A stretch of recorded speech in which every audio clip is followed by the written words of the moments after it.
Chapter 13. The Search for Mysa. "Perhaps Ruth had gone to tell my mother that Mysa was lost," Chebron suggested when Jethro had gone so far in his story.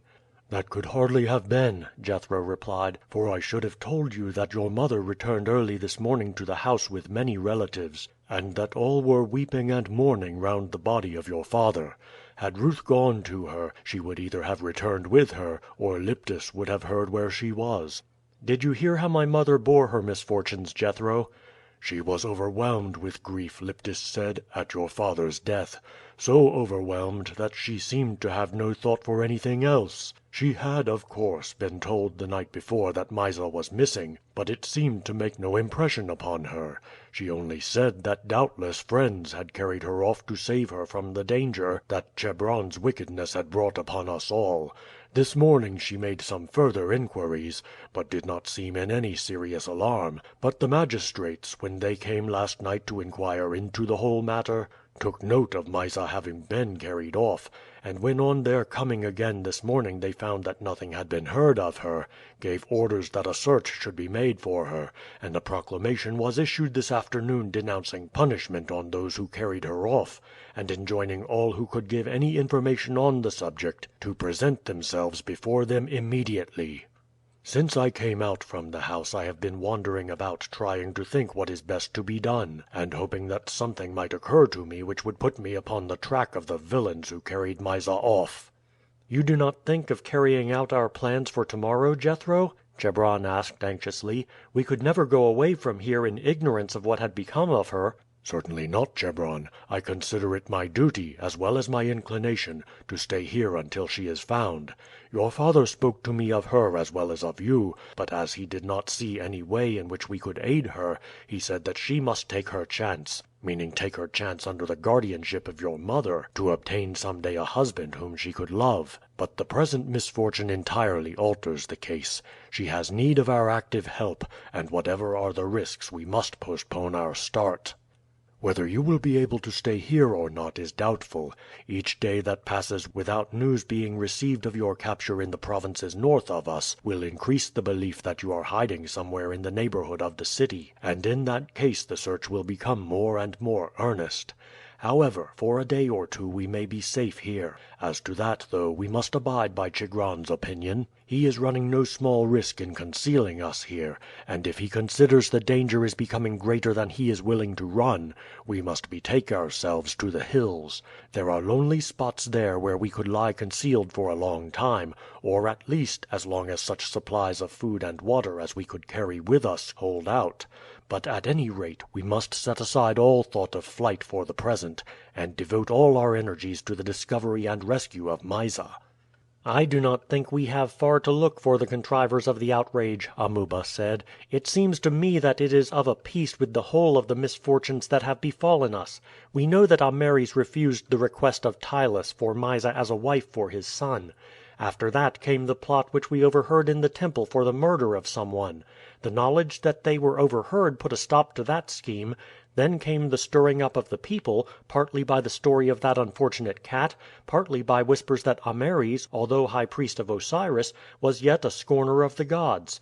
Then came the attack upon the house, in which, while the main body of the mob attacked Ameres, a chosen band carried off Mysa.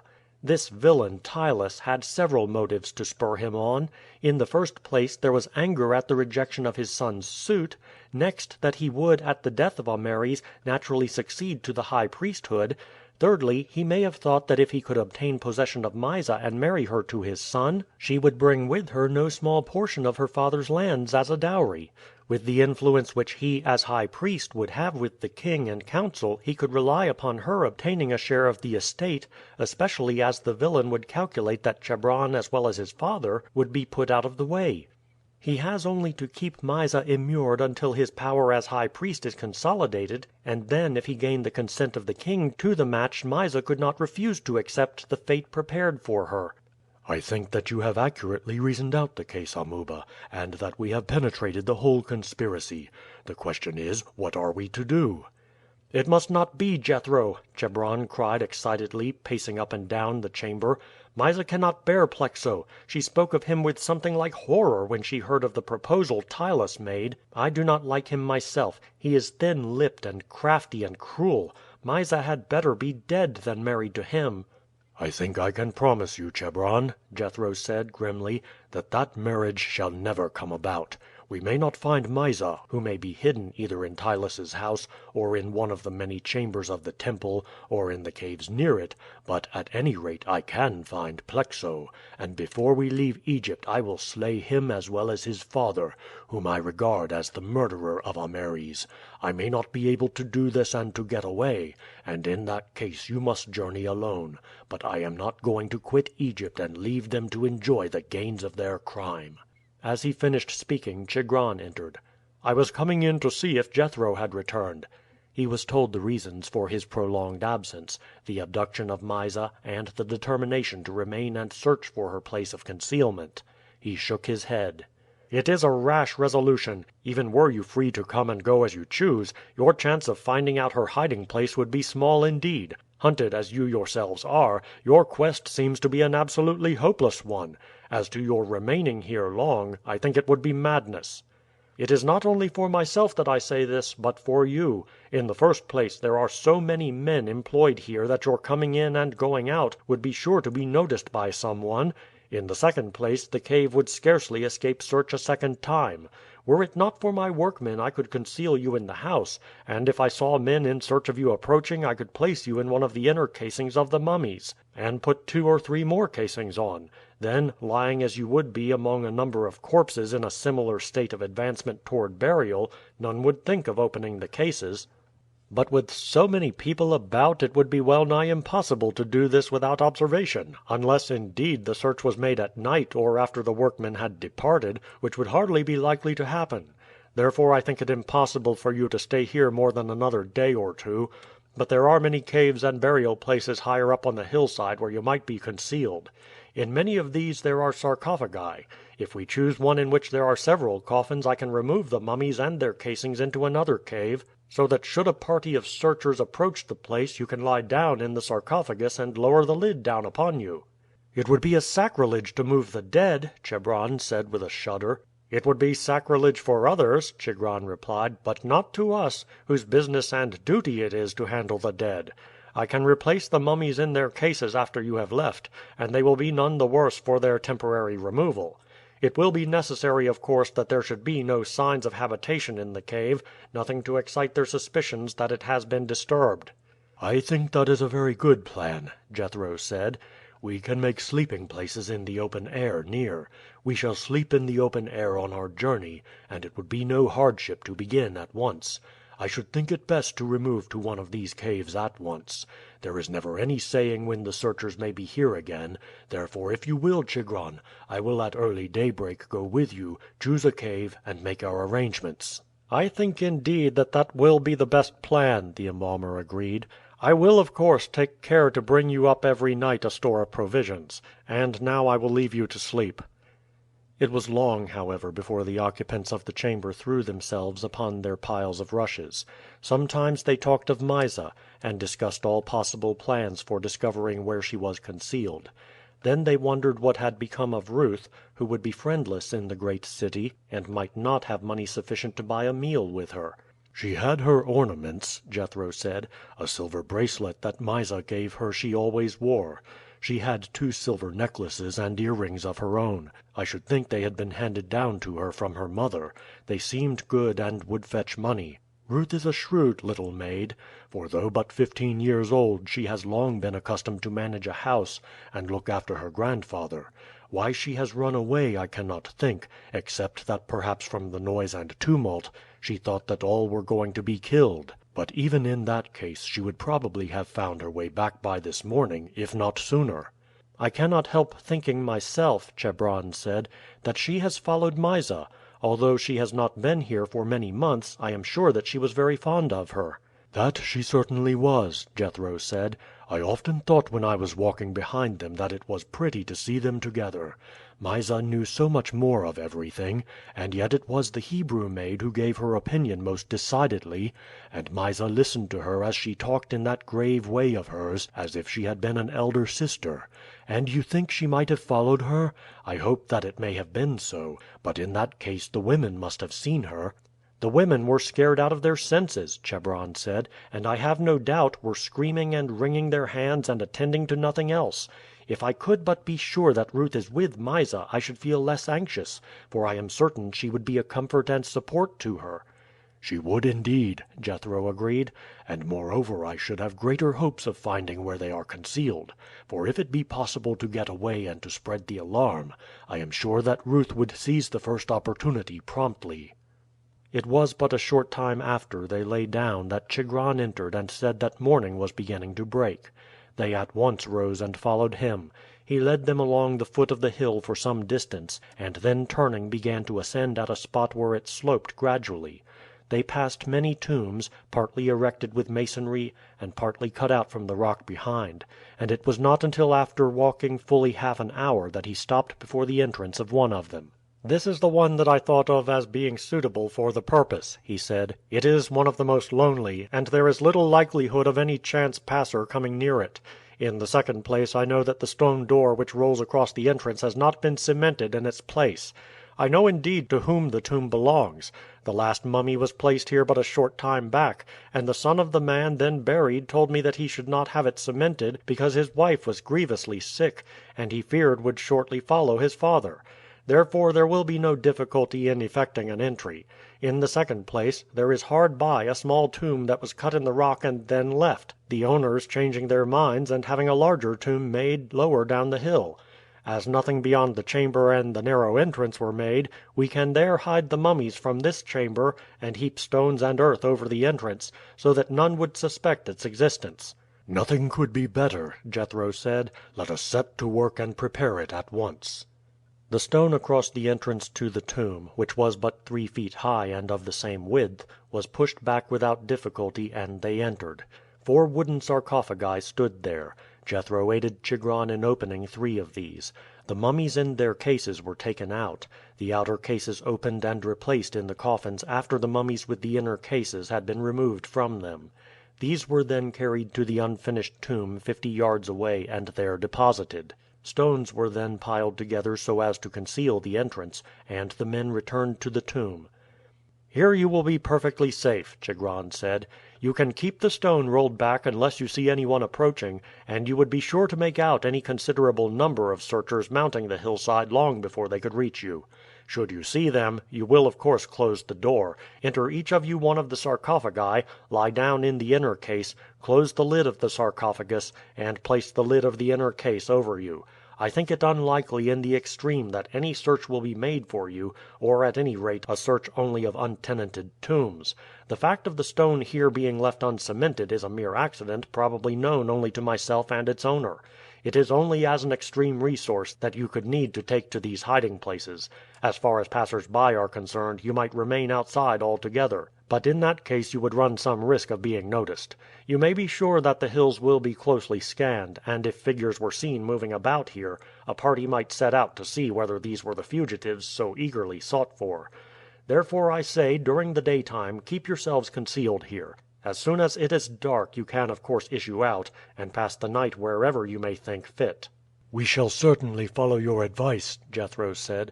"Undoubtedly the plan you propose is by far the safest.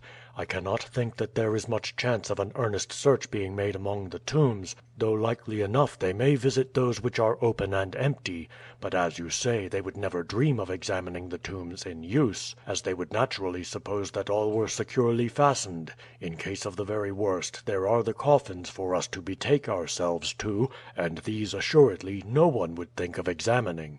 "If you will come down," Chigron said, "as soon as it is dark, I will give you provisions for some days, together with the peasants' dresses I have prepared for you and the money Ameres committed to my charge. It is not likely that anything will occur to decide you to make a move suddenly, but it is best that you should have everything in readiness for so doing should the occasion possibly arise. I will come up myself tomorrow night if all is well, an hour after sunset. I name the time exactly in order that if you sleep at any distance away you can be here at that hour to meet me. And now I leave you to the protection of the gods. This evening I shall dismantle the chamber you have used, and remove all signs of its having been inhabited." Chebron thanked the embalmer very earnestly for the kindness he had shown them, the trouble he had taken, and the risk he had run on their behalf. "I would have done more if I could," Chigron said. "Your father's son has the highest claims upon me, and were it to half my fortune I would spend it to carry out the last wishes that Ameres expressed to me." As soon as the embalmer left them the three friends sat down just within the entrance to the tomb, looking out over the quiet city lying in the plain below them. "I wish we had our peasant dresses," Chebron said, "that we might go down with you and join in the search for Mysa."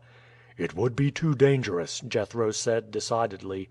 "Too many have seen you taking part in the services and procession for you to have a chance of passing unnoticed. Amuba is less likely than you to be detected, and if his skin was stained, his eyebrows blackened, and his head shaved, he might manage to pass providing he walked with his eyes fixed on the ground. But in that way he would not have much of a chance of coming upon traces of Mysa. Any search you make must be at night. I shall today station myself near the house of Ptylus. I do not expect to gain any information from gazing at the high wall which surrounds it, but I will follow, as closely as I can without attracting observation, all the slaves or servants who may come out, especially if two issue forth together. I may then catch a few words of their talk, and possibly gather some clue to the mystery. Still I own that the chance is small, and you must not look forward in any way to my returning with news." "I wish, Jethro," Chebron said, "that if possible you would again go to our house, see the old woman, and get her to bring out to you a suit of my priest's garments. With these I could at night enter the temple, and wander unquestioned through the chambers and courts. The nights are dark now, and unless I passed close to a lamp none could recognize me. We overheard one conversation of importance there, and it may be that I could overhear another."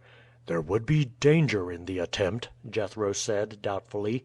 "That matters not at all," Chebron exclaimed impetuously. "All this trouble has come upon us through me, and even should there be some slight risk I would willing face it; but in truth I think there is no chance whatever of my being recognized. See how often Amuba went there with me, and though the nights were always moonlit we never were once addressed, nor was it noticed that Amuba was not one of the regular attendants of the temple, who alone have a right to penetrate beyond the great courts." "So be it, then," Jethro said. "Then you shall explore the temple, Amuba and I will search every cavern in the hills. There are many great tombs behind the temple, and just as we have selected such a hiding place, Ptylus may have chosen one as a place of concealment for Mysa. There are many tombs there built by princes, nobles, and wealthy priests for their reception after death which could be turned into a comfortable dwelling. After we have spent some time in searching there, we must, if unsuccessful, try further away. Ptylus, no doubt, like Ameres, has farms and country residences, and she may be hidden in one of these." "I believe myself," Amuba said, "that a better plan than yours will be for us to establish a watch over Plexo. Ptylus has his duties and is no doubt fully occupied in securing his election to the high priesthood, but Plexo would most probably go sometimes to see Mysa in her place of imprisonment. He will naturally be anxious to conciliate or frighten her into giving her consent to marry him as soon as possible. Therefore, if we can but watch him sufficiently closely, he is sure to lead us at last to her." "That will certainly be the best way, Amuba. I did not think of it before, but it is clearly the plan that promises the best chance of success. We might search the country for years without finding her, and although I wished to keep up your hopes, I really despaired in my own mind. But, as you say, if we follow Plexo, sooner or later he is sure to bring us to her. But to do so we shall want many disguises. I will think the matter over as I walk today, and when I see Chigron this evening will beg him to get the disguises that seem to him the best for us to use." "As for me, Jethro," Chebron said, "I will visit the temple of an evening as I said. But long before midnight all will be quiet there, so that will give me plenty of time for sleep, and in the daytime I will work with you. Get me the garb of a peasant woman. In such a dress and with a female head covering I could surely get myself up so that even those who know me best would pass by without suspicion. Many women are taller than I am. The disguise would be out of the question for Amuba, who is well nigh as tall as you are, besides being wide and strong looking, but for me it would do well." "Yes, I think you could pass as a woman," Jethro agreed; "and certainly the more of us there are to watch this rascal the better. But for myself I think that we are more likely to succeed at night than by day. Plexo, too, has his duties in the temple, and would be likely to pay his visits after dark. Then it would be a mere question of speed of foot, and Amuba and I used to be trained in running, and it will be a swift horse that will outpace us.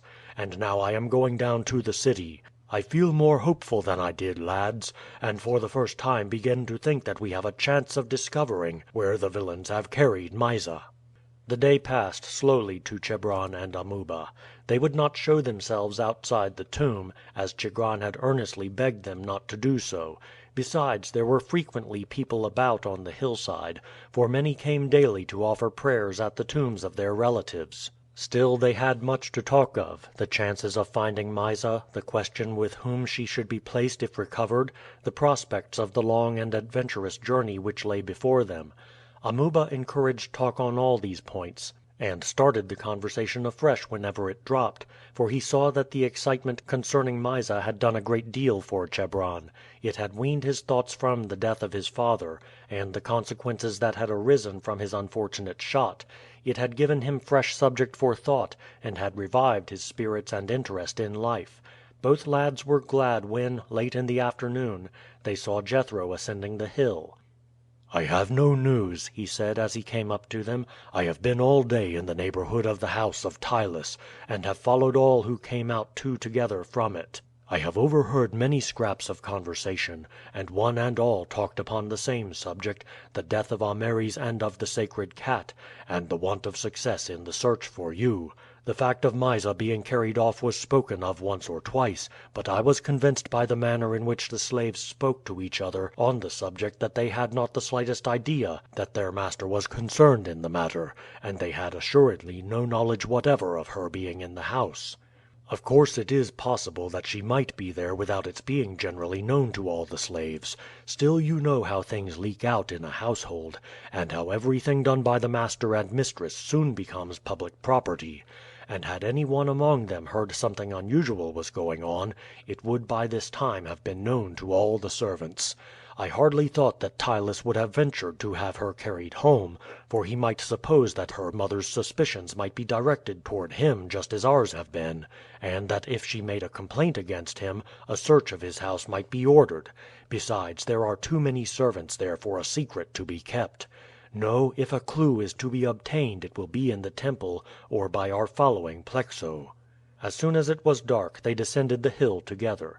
Chebron had attired himself in the garments bearing the distinguishing marks of the priesthood that Jethro had brought up with him, having obtained them from old Liptus.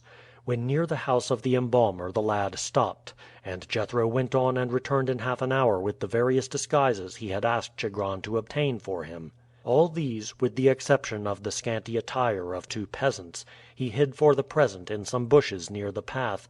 Then he rubbed Amuba's skin and his own with a fluid he had obtained from Chigron, and after putting on the peasants' clothes they took their way toward the house of Ptylus.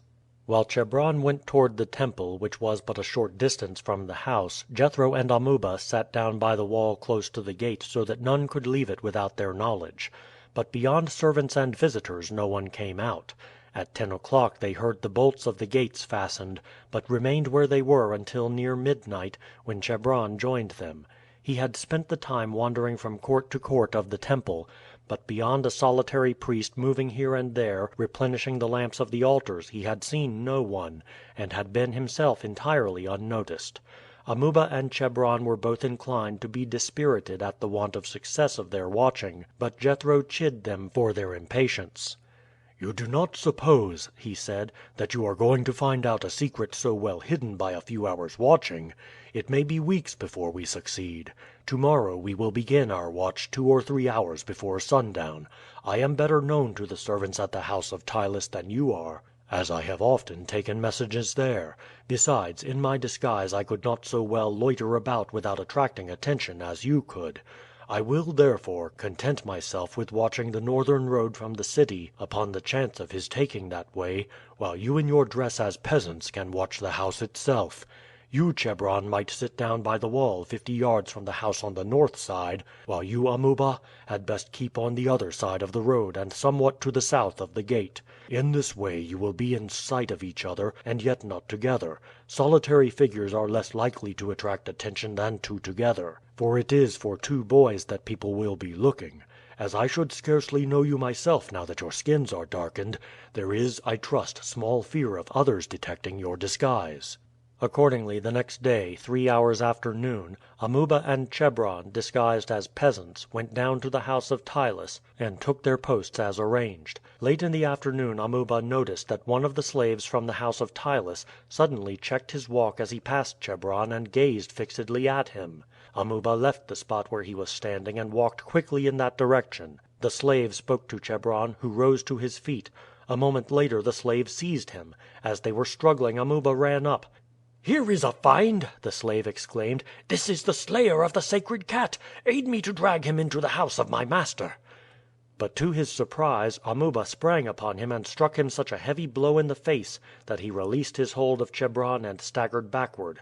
"Run for your life!" Amuba exclaimed to his friend. "I will take another route." The slave, recovering from his blow, rushed at Amuba, shouting at the top of his voice, "Death to the insulters of the gods! Death to the slayers of the sacred cat!" But Amuba, who was now 18 years of age, was at once stronger and more active than the slave, whose easy life in the household of the priest had unfitted him for such a struggle. Springing back to avoid the grasp of his assailant, Amuba struck him with all his strength in the face, and as he reeled backward repeated the blow, and the man fell heavily to the ground. But several other people attracted by the conflict and the shouts of the slave were running up, and Amuba took to his heels at the top of his speed. As he expected, the passers-by paused to assist the fallen man and to learn the cause of the fray before they took up the pursuit, and he was nearly 200 yards away when he heard the cry again raised, "Death to the slayer of the sacred cat!" By this time he was alongside of Chebron, who had paused to see the issue of the contest with the slave. "Do you turn off, Chebron, and take a turning or two and conceal yourself, and then make your way up to the hill. I will keep straight on for a while. I have more last than you have and can outrun these fellows, never fear. Do as I tell you," he said, almost angrily, as he saw that Chebron hesitated when they reached the next turning. "If we keep together they will overtake us both." Chebron hesitated no longer, but took the turning indicated. Amuba slackened his speed now, judging correctly that his pursuers if they saw they gained upon him would not trouble themselves about his companion, of whose identity they were probably still ignorant. When, on looking back, he saw that all had passed the turning, he again quickened his speed. He was not afraid of being overtaken by those behind him, but that he might meet other people who, seeing the pursuit, would take him for a fugitive from justice, and endeavor to stop him. One or two did indeed make feeble attempts to do so, but did not care to grapple in earnest with a powerful young man, evidently desperate, and of whose crime they knew nothing. As soon as he felt sure that Chebron was quite safe from pursuit, he turned off from the road he was following and struck across the country. A quarter of an hour's running took him fairly beyond the villas and detached houses scattered so thickly round Thebes. The ground here was closely cultivated. It was intersected everywhere by channels conveying the water needed for the irrigation of the crops. The holdings were small, and in the center of each stood a little hut. Some of these were inhabited, but for the most part the cultivators lived in the villages, using the huts only when it was necessary to scare away the birds and keep a close watch over their fruit. In some of these patches the fruit trees were thick, and Amuba took advantage of the cover to turn off at right angles to the course he had been pursuing, and then shaping his course so as to keep in shelter of the trees, ran until he arrived at a hut whose door stood open. A glance within showed that it was not at present used by the owner. He entered and closed the door behind him, and then climbed up a ladder, and threw himself down on some boards that lay on the rafters for the storage of fruit, pulling the ladder up after him. The last glimpse he had of his pursuers showed him that they were fully 400 yards behind him when he turned off from the line he had been following, and he would have kept on and trusted to his speed and endurance to outrun them had he not been sure that many of the cultivators whom he had passed in his flight, and who had contented themselves with shouting threats at him for crossing their land, would, on learning from his pursuers the crime with which he was charged, join in the pursuit. Thus fresh runners would be constantly taking up the chase, and he would eventually be run down. He therefore thought it best to attempt to conceal himself until night fell. Scarcely had he thrown himself down when he heard loud shouts rise close at hand, and had no doubt that some laborer unobserved by him had noticed him enter the hut. He sprang down again from the loft, and seizing a stake which with several others was standing in a corner, he again sallied out. As he did so he was suddenly grasped. Twisting himself free he saw a powerful Nubian armed with a hoe. Without a moment's hesitation Amuba sprang at him with his stake. The Nubian parried the blow with his hoe, and in turn dealt a sweeping blow at the lad. Amuba sprang back just in time, and before the Negro could recover his guard, struck him a heavy blow on the wrist with his stake. The Negro dropped his hoe, uttering a cry of pain and rage. Amuba followed up the blow on the wrist with one on the ankle, and as the man fell, bounded away again. But the Negro's shouts had been heard, and the pursuers were now but 50 yards away. Amuba saw that their numbers had swollen considerably, and a doubt as to his ability to escape them for the first time entered his mind. They were too close for any further attempts at concealment, and he had now only his speed to rely on. But he had already run nearly 3 miles, while many of those behind him were fresh, and he soon found that he could not again widen the space between them.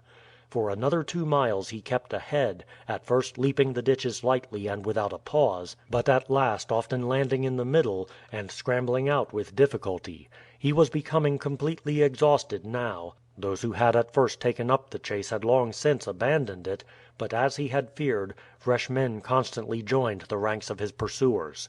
They were but a few paces behind him when he found himself again on the high road. A few hundred yards away he saw a chariot approaching, and feeling that further flight was hopeless, he turned, stake in hand, to face his pursuers, who were but a few paces behind him. With cries of "Kill him! Death to the insulter of the gods!" they rushed at him. Panting and breathless he defended himself as best he could, but his guard was beaten down and blows were showered upon him. He fell, but with a great effort struggled to his feet again. His senses were fast deserting him now, but he was conscious that the chariot drew up beside him, scattering his assailants right and left.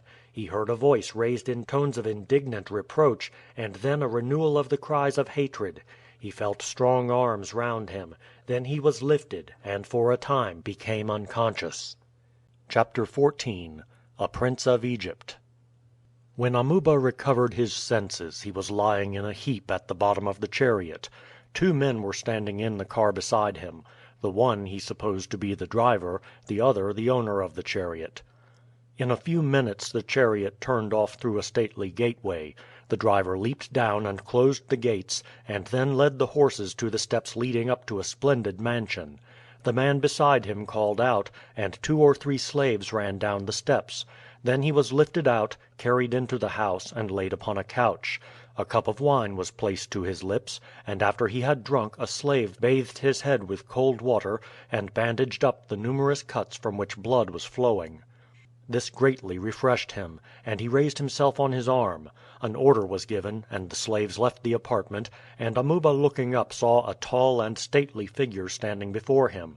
He recognized him at once, for he had seen him following the king in one of the processions among the princes of Egypt. "Who are you? And is it true what those men whom I found maltreating you averred, that you are the slayer of the Cat of Bubastes?" "My name is Amuba, my lord," the lad said, striving to stand upright, but his questioner signed to him to remain seated. "I am a Rebu taken prisoner of war, and handed as a slave to Ameres, high priest of Osiris. I am not the slayer of the cat, but it is true that I was present at its death, and that it might just as well have been my arrow that accidentally pierced it as that of him who did so." "Then it was an accident?" the noble said. "It was wholly an accident, my lord. We fired at a hawk that had been thinning the pet birds of my master's daughter. One of the arrows struck a tree, and glancing off entered the house in which the cat was kept, and unfortunately caused its death. We regretted the accident bitterly, knowing how sacred was the animal in the sight of the Egyptians." "And not in your sight, young man. You are not yet a follower of the gods of the Egyptians?" "I am not, my lord," Amuba answered; "but at the same time I would not upon any account have willfully done aught to offend the religious opinions of others, although I myself have not been taught to consider the life of a cat as of more value than that of other animals." "Then you worship the gods of your own people?" Amuba was silent for a moment. "I would answer frankly, my lord, and I hope that you will not be displeased. Since I have come to Egypt I have come to think that neither the gods of the Egyptians nor the gods my fathers worshipped are the true gods. I believe that there is one great God over all, and that the others are but as it were his attributes, which men worship under the name of gods." The Egyptian uttered an exclamation of surprise. "Whence did you obtain such a belief as this?" he asked. Amuba was silent. "It must have been from Ameres himself," the noble went on, seeing that the lad was reluctant to answer. "I knew him well, and also that he carried to an extreme the knowledge he had gained. But how came it that he should speak of such matters to you, a slave?" "My master was good enough to make me a companion and friend to his son rather than a servant to him," Amuba replied, "partly because he thought that I should lead him to a more active life, which he needed, for he was overstudious; partly because I had high rank in my own country, of which my father was the king. But he never spoke of this matter until after the accident of the cat. My friend Chebron was utterly cast down at the sin he thought he had committed, and would at once have denounced himself, preferring death to living with such a burden upon his mind. Then his father, seeing that his whole life would be embittered, and that he would probably be forced to fly from Egypt and dwell in some other land, told him the belief which he himself held. I believed this all the more readily because I had heard much the same from an Israelite maiden who served my master's daughter." Again Amuba's listener uttered an exclamation of surprise. "I knew not," he said, after a pause, "that there was an Israelite who still adhered to the religion of their ancestors." "The maiden told me that for the most part they had taken to the worship of the Egyptians; and indeed, so far as she knew, she was the last who clung to the old belief. She had been brought up by a great grandfather who had been driven from his people and forced to dwell apart, because he reproached them for having forsaken their God, and he instructed her in the faith he held, which was that there was but one God over all the earth." "Do you know who I am?" the noble asked abruptly. "I know that you are one of the princes of the land, my lord, for I have seen you in a procession following closely behind the king with his sons and other princes." "I am also an Israelite. It seems strange to you, doubtless," he went on, as Amuba stared in astonishment at hearing a prince of Egypt declare himself as belonging to the hated race. "Many years ago, at the time I was an infant, there was a great persecution of the Israelites, and as is supposed my father and mother, fearing for my life, placed me in a little cradle and set me afloat on the water. It chanced, or was it chance or the will of God, that the water took me to the spot where the Princess Termutis, the daughter of the then king, was bathing with her maidens. She had compassion upon me and adopted me, and as I grew up I had all the rights and privileges of her son, and rank, as you say, with the princes of Egypt. She called me Moses, for that was the name, as it seems, that was writ upon a piece of papyrus fastened to my cradle.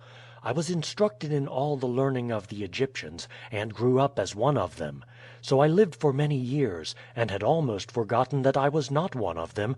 But now—" And here he stopped, and began thoughtfully to pace up and down the apartment. "What has become of the maiden of whom you spoke?" he asked, suddenly stopping before Amuba. "That I know not, my lord. Upon the day that Ameres was murdered by the mob his little daughter was carried off, and Ruth, for that is her name, has also been missing ever since. It is for that reason we have lingered here, otherwise we should have fled at once." "You and the son of Ameres?" "Yes, my lord, and another Rebu, one of my father's warriors, who was a fellow captive with me and also slave of Ameres. The high priest had great confidence in him, and committed to him the mission of aiding Chebron to escape, and of conducting us if possible back to my own land. But when we found that my young mistress was missing, we decided to remain to search for her." What will you do when you find her? If we can rescue her from those who have carried her away, we shall hand her over to her mother, and then leave the land as we had intended. Unless, indeed, you, my lord, in your goodness, could obtain for Chebron a pardon for an offense which was wholly accidental." "That I can never do," Moses said. "This is wholly beyond my power. The king himself could not withstand the demand of the populace for his life. Until lately I might have in some way aided you, but I have no longer influence, and have myself fallen into disgrace at court." After again pacing the apartment for some time, Moses went on. "If you find this little Israelite maiden, tell her she is not the last of the Israelites who believes in the God of Abraham, our ancestor. Tell her that Moses also holds to the faith. You again look surprised, young man, and you may well be so, seeing that I have from the days of my infancy been separated from my people. But our priests keep accurate records of all things connected with the countries and religion of the people with whom we come in contact. Thus then it was easy for me, who have access to all the stores of knowledge, to examine the rolls recording the first coming of my people, the rule of Joseph, the great governor, the coming of his relations here and their settlement in the country. Thus I learned that they worshipped one God, whom they believed to be the only God in the world. I have been interested deeply in the learning of the priesthood, and have long seen that behind all the forms and mysteries of the Egyptian religion this central idea seemed to be hidden. None with whom I have spoken acknowledged boldly that it was so, but I heard reports that Ameres was bold enough to entertain the idea that there was but one God, and that our far back ancestors, who had first worshipped him under the various attributes they ascribed to him, came in course of time to lose the truth altogether, and to regard shadows as substances. Therefore I said to myself, I too will believe in the one God worshipped by my forefathers, hoping that in time it may be that I may learn more of him. Until the last 2 or 3 years I have been content to live as one of the Egyptian princes, but of late my heart has turned much to my oppressed people, and I have determined upon doing what I can to relieve their burden. I have even raised my voice in the council in their favor, and this has created a coldness between the court and myself. They consider that I, having had the honor of adoption into the royal family, should myself forget, and allow others to forget, what they regard as my base origin.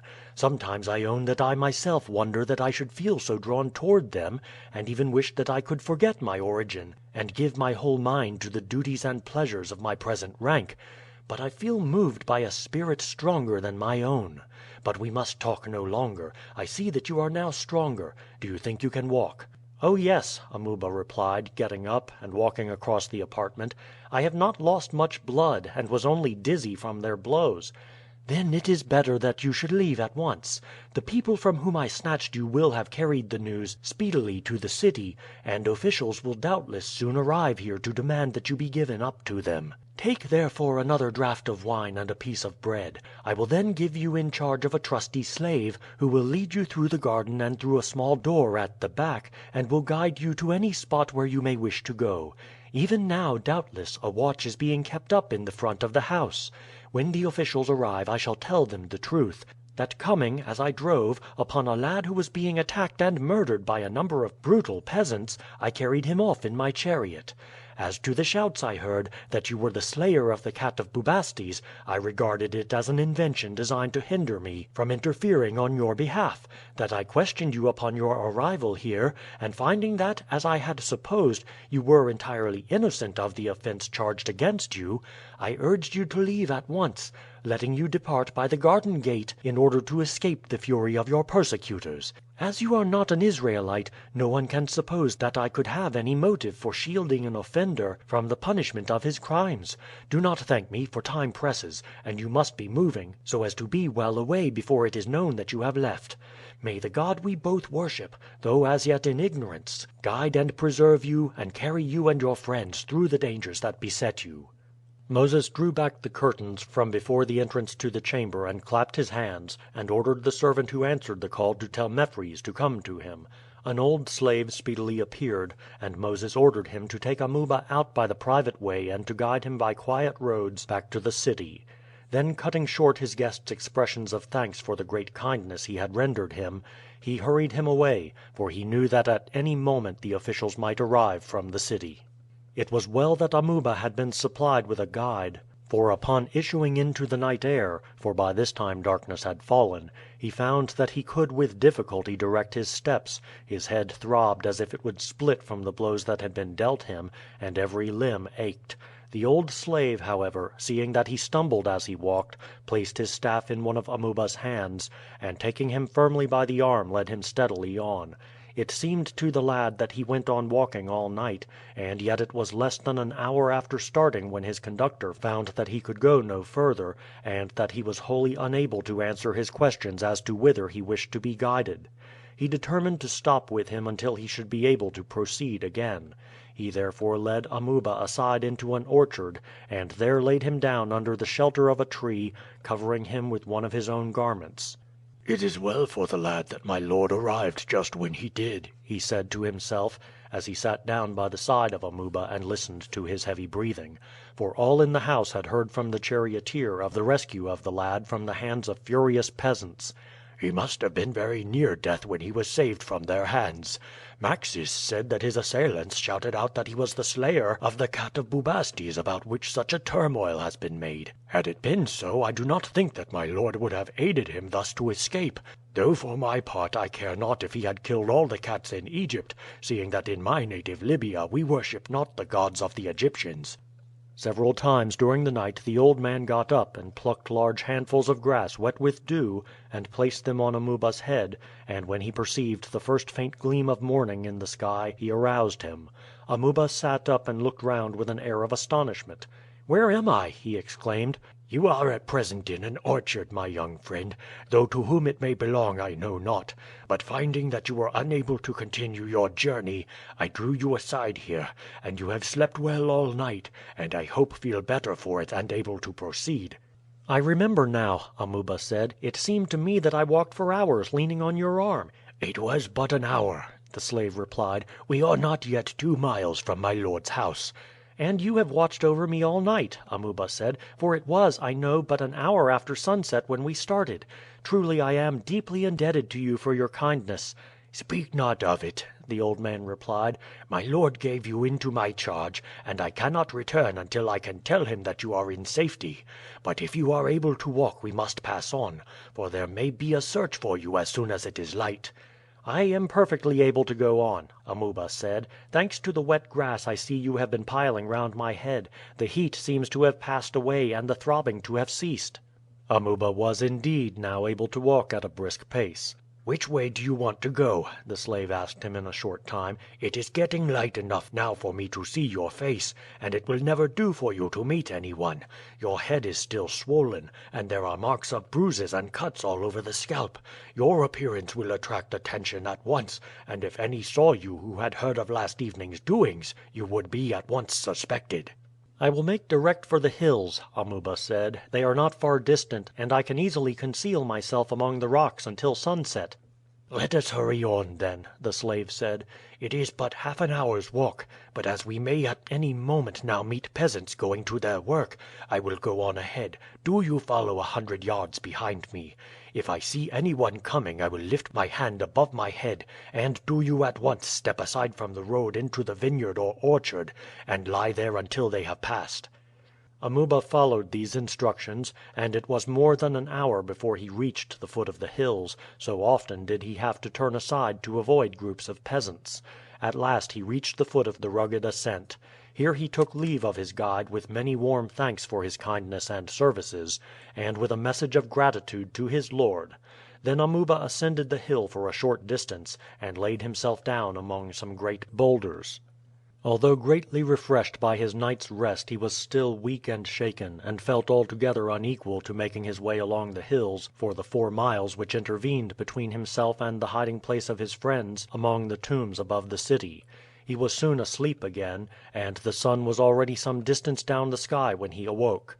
He waited until it sank behind the brow of the hill above him, and then climbing some distance higher made his way along the hillside, having little fear that his figure would be noticed now that the hillside was in shadow.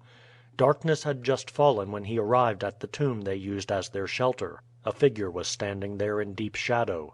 As he turned the path and approached, it advanced to meet him. Then there was a cry of joy, and Jethro sprang forward and clasped him in his arms. "My dear Amuba, I never thought to see you in life again." A moment later Chebron ran out, and in his turn embraced Amuba. "I shall never forgive you, and I shall never forgive myself," he said reproachfully. "What right had you to take my danger upon yourself? It was wrong, Amuba, and I have suffered horribly. Even though we are as brothers, why should you sacrifice yourself for me, especially when it is my life and not yours that is forfeited?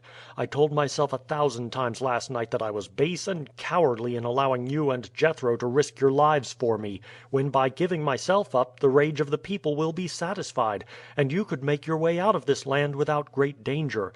It was bad enough that you should share my risk, but when it comes to your taking it all upon your shoulders that I should escape free, I can accept such sacrifice no longer, and tomorrow I will go down and surrender myself."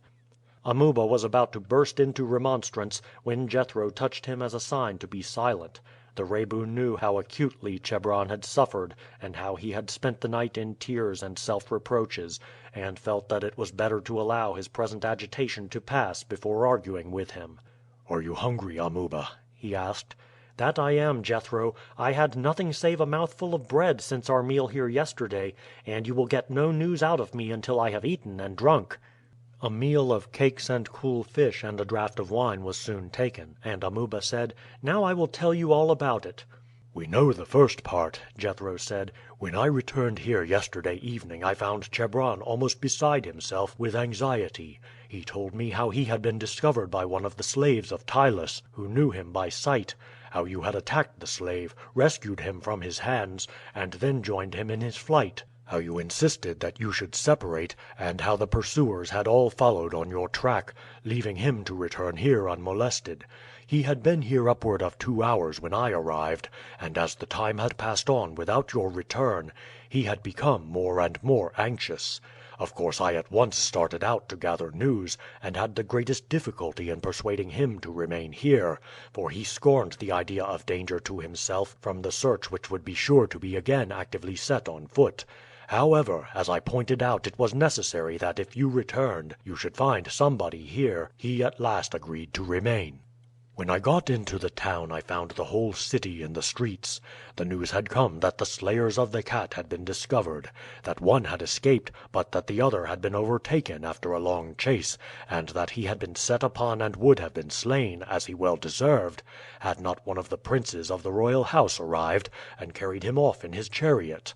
The news excited the greatest surprise and indignation, and 2 officers of the city had gone out to the prince's mansion, which was 6 miles away from the city, to claim the fugitive and bring him to the town, when he would be at once delivered to the just anger of the populace. As soon as I learned this I started out along the road by which they would return, and hurried on past the people already gathered there. I had brought my sword with me, and my intention was that as the chariot returned with you I would leap upon it, surprise and slay the officials, and drive off with you, for I knew you would be able to take no part in making the escape, as I had heard that you were already insensible when carried off in the chariot. There were groups of people all along the road with torches, but I thought that a sudden surprise would probably be successful. At last I heard the chariot approaching. It was being driven more slowly than I had expected. As it came to a large group of people some distance ahead of me, it stopped for a moment, and the official addressed the people. There was no shout or sound of exultation, and I felt convinced at once that either upon their arrival they had found that you were already dead, or that in some miraculous way you had escaped. I therefore hurried back to the next group. When the chariot came up there was a shout of, 'What is the news? Where is the malefactor?' The officials checked their horses and replied, 'A mistake has been made. The prince assures us that the lad was a poor slave and wholly innocent of this affair. He has satisfied himself that in their jealousy for the honor of the gods, the peasants who attacked the lad committed a grievous wrong, and fell upon a wholly innocent person. After assuring himself of this he had had his wounds bound up, and suffered him to depart. The prince intends to lay a complaint before the council against the persons who have cruelly maltreated maltreated and nearly murdered an innocent person, who, he stated, interfered in the matter because he saw a slave attacking a young lad, and who fled fearing trouble because of the punishment he had inflicted upon the aggressor. The announcement was received in silence, but when the chariot had driven on again there was much murmuring. This account had certainly the appearance of truth, for it was already known by the narrative of the slave who recognized Chebron that the person who rescued him was a youth and a stranger to him, and that it was this youth who had been pursued, while Chebron himself had escaped. Still there was murmuring that the prince should in so important a matter have suffered the youth to depart without a more searching examination. Some said that even if the boy's story was true he deserved punishment for attacking the slave who had arrested Chebron, while others said that as he had certainly been beaten almost to death, he had been punished sufficiently. All agreed that no doubt the whole affair would be investigated. I hurried back again with the news, and all night we watched for you, and when morning came without your arrival we were almost as anxious as before, fearing that you had been too badly injured to rejoin us, and that today you would almost certainly be recaptured. As the search for Chebron would assuredly be actively carried out, I insisted on his remaining quiet here, while I made frequent journeys down to the city for news. But beyond the certainty that you had not been recaptured, although a diligent search had been made for you as well as for Chebron, I learned nothing. Now, Amuba, I have relieved you of the necessity for much talk. You have only to fill in the gaps of the story, and to tell us how it was that you persuaded this Egyptian prince of your innocence." "It is a rather long story, Jethro, but now that I have had a meal I feel strong enough to talk all night, for I have had nearly 24 hours' sleep.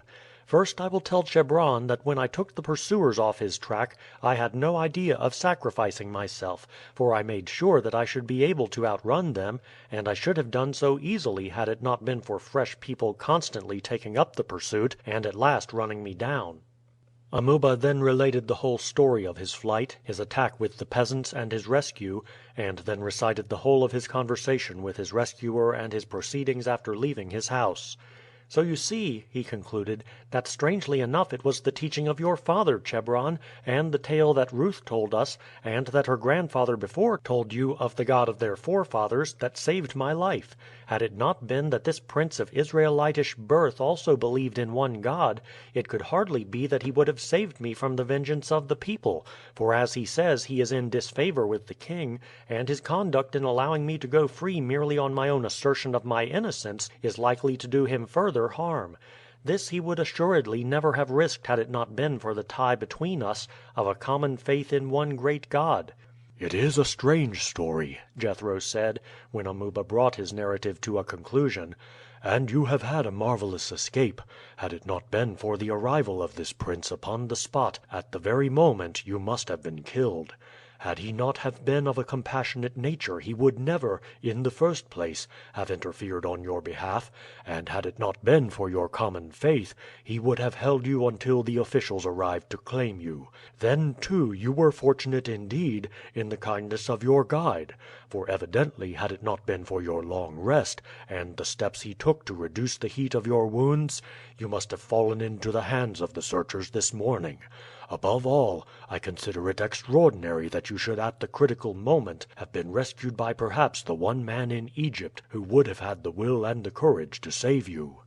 Upon the following morning Jethro and Amuba succeeded with some difficulty in dissuading Chebron from his determination to give himself up, the argument that had the most powerful effect being that by doing so he would be disobeying the last orders of his father. It was resolved that in future as a better disguise he should be attired as a woman, and that the watch upon the house of Ptylus should be recommenced, but that they should station themselves further away.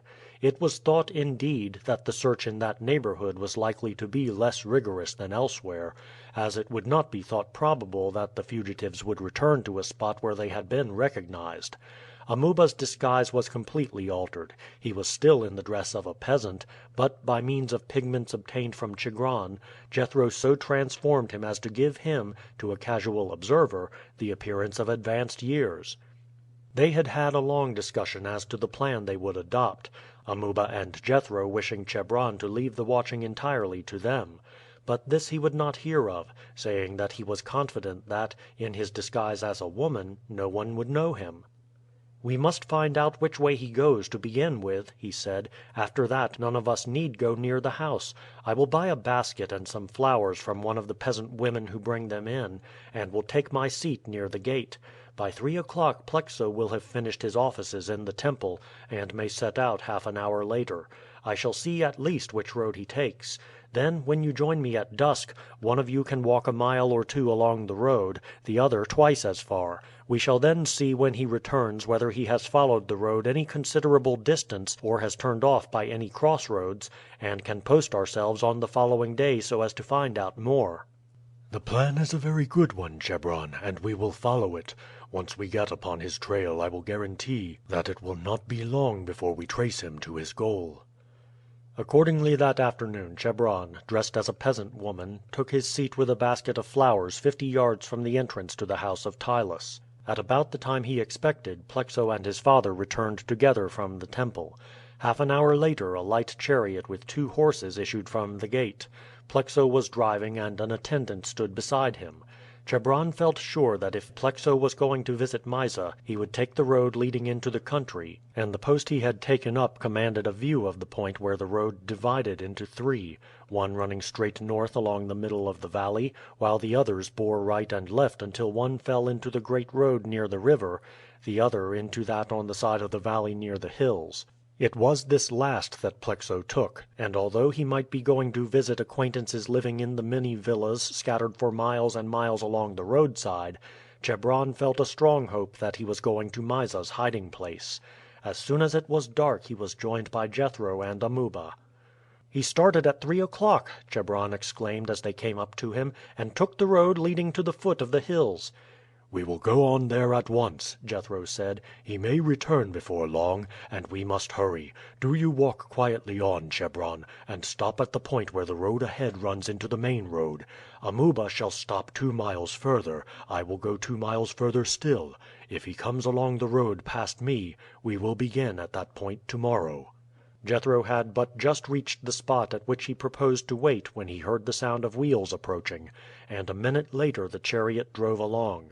The moon was not up, but the night was clear and bright, and advancing as close as he could to the passing chariot, he was able to recognize Plexo. The latter gave an angry exclamation as his horses shied at the figure which had suddenly presented itself, and gave a cut with his whip at Jethro. A minute later the chariot had disappeared, and Jethro returned toward the city, picking up on his way Amuba and Chebron.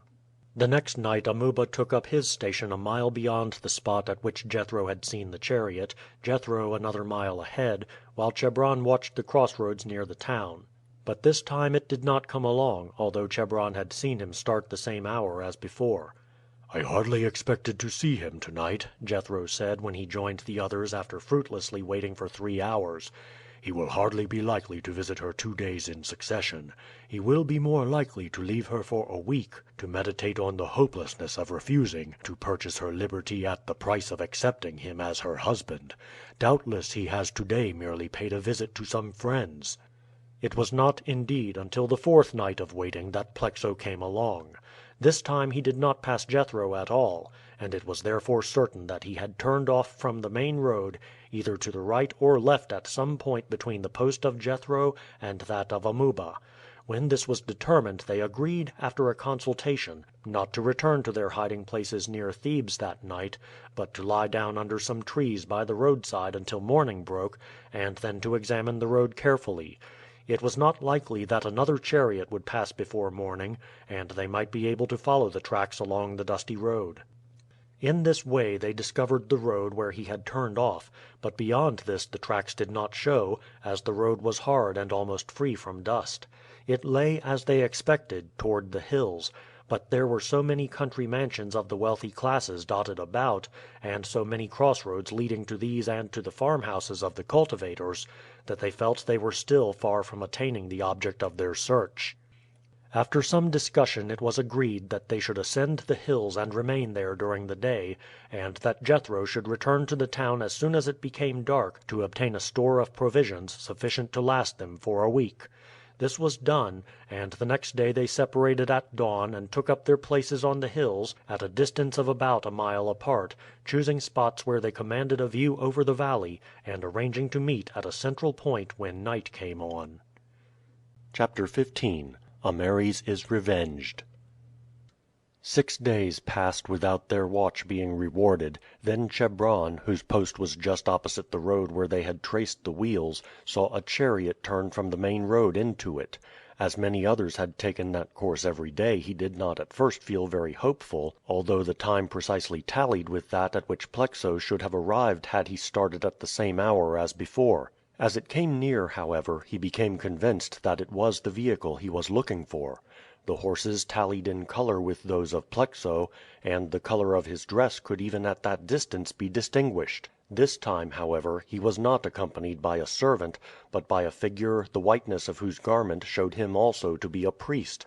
"That must be Ptylus," he said to himself, "my father's murderer. Would I were down by the edge of the road with my bow and arrows. High priest as he has now become, I would send an arrow through his heart." The chariot turned off by the road parallel to that which had been followed from Thebes, and so close to the foot of the hills that from Chebron's post he could no longer see it.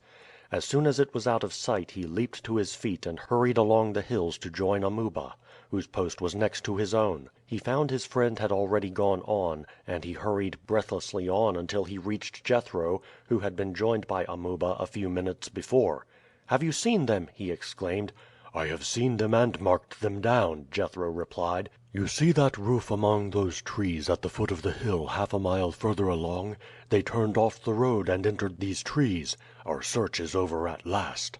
"What had we better do, Jethro? Wait until they have left again and then go down?" "No," Jethro said sternly. "There are two things to be done. The one is to rescue Mysa, the other to punish the murderer of Ameres. But even did we determine to delay our vengeance, I should say we must still press on. You saw that arch villain Ptylus with his son. He has assuredly come for some purpose. Probably he may intend to terrify the girl until he drives her into taking some solemn oath that she will accept Plexo as her husband. What can a girl of that age do in the hands of unscrupulous villains like these? It may be that this fox Plexo has been trying flattery, and, finding that failed, has called in Ptylus, who can threaten her with the anger of these gods of hers, to say nothing of perpetual imprisonment and harsh treatment. We will therefore push on at once. Amuba and I carry our stout peasant staves, while you, Chebron, have your dagger concealed under that female dress. We shall have all the advantage of surprise in our favor. It is not likely that there are more than 1 or 2 men there, with perhaps a female servant. Ptylus would not wish the secret to be known to more than was absolutely necessary. Of course it is possible that the 4 men who carried her off may all be on guard there, but if so, it makes but 6, and what with the surprise, and what with their not knowing how numerous we are, that number should not be more than sufficient for us to dispose of without difficulty. At any rate, were there 20 I would not hesitate. Honest men need never fear an encounter with rogues." "Especially," Amuba said, "when the honest men possess such sinews as yours, Jethro, and a good heavy cudgel in their hands." Jethro smiled, but was in too earnest a mood to answer, and at once led the way along the hillside until immediately behind the house among the trees. Then they descended, climbing with some difficulty over the wall surrounding the wood, and entered the enclosure. Treading as lightly as possible, Jethro and his companions passed through the wood and made their way up to the house. It was small but handsomely built, and was surrounded with a colonnade supported by carved pillars. The garden immediately around it was evidently carefully tended, and the house, from its secluded position, was well fitted as a place of sojourn for a wealthy priest or noble desirous of a few days' rest and retirement from the bustle of the great city. As all were barefooted they passed across the garden to the colonnade without the slightest sound. As they reached it Jethro held up his hand for them to stop, for the sound of voices came through the wide doorway of an apartment opening out to the colonnade. Both Chebron and Amuba at once recognized the voice of Ptylus. "I will put up with no more of this folly, Mysa. You should think yourself fortunate in the extreme in the position in which you are, belonging to a disgraced family, to receive such an offer as my son makes to you.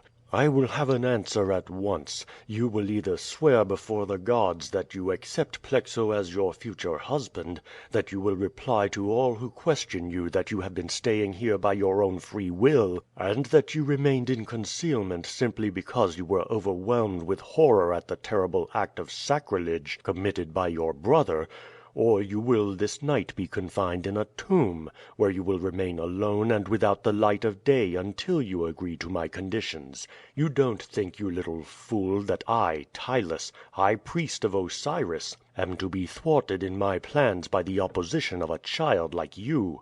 Here a voice, which the three listeners recognized to their surprise as that of Ruth, broke out.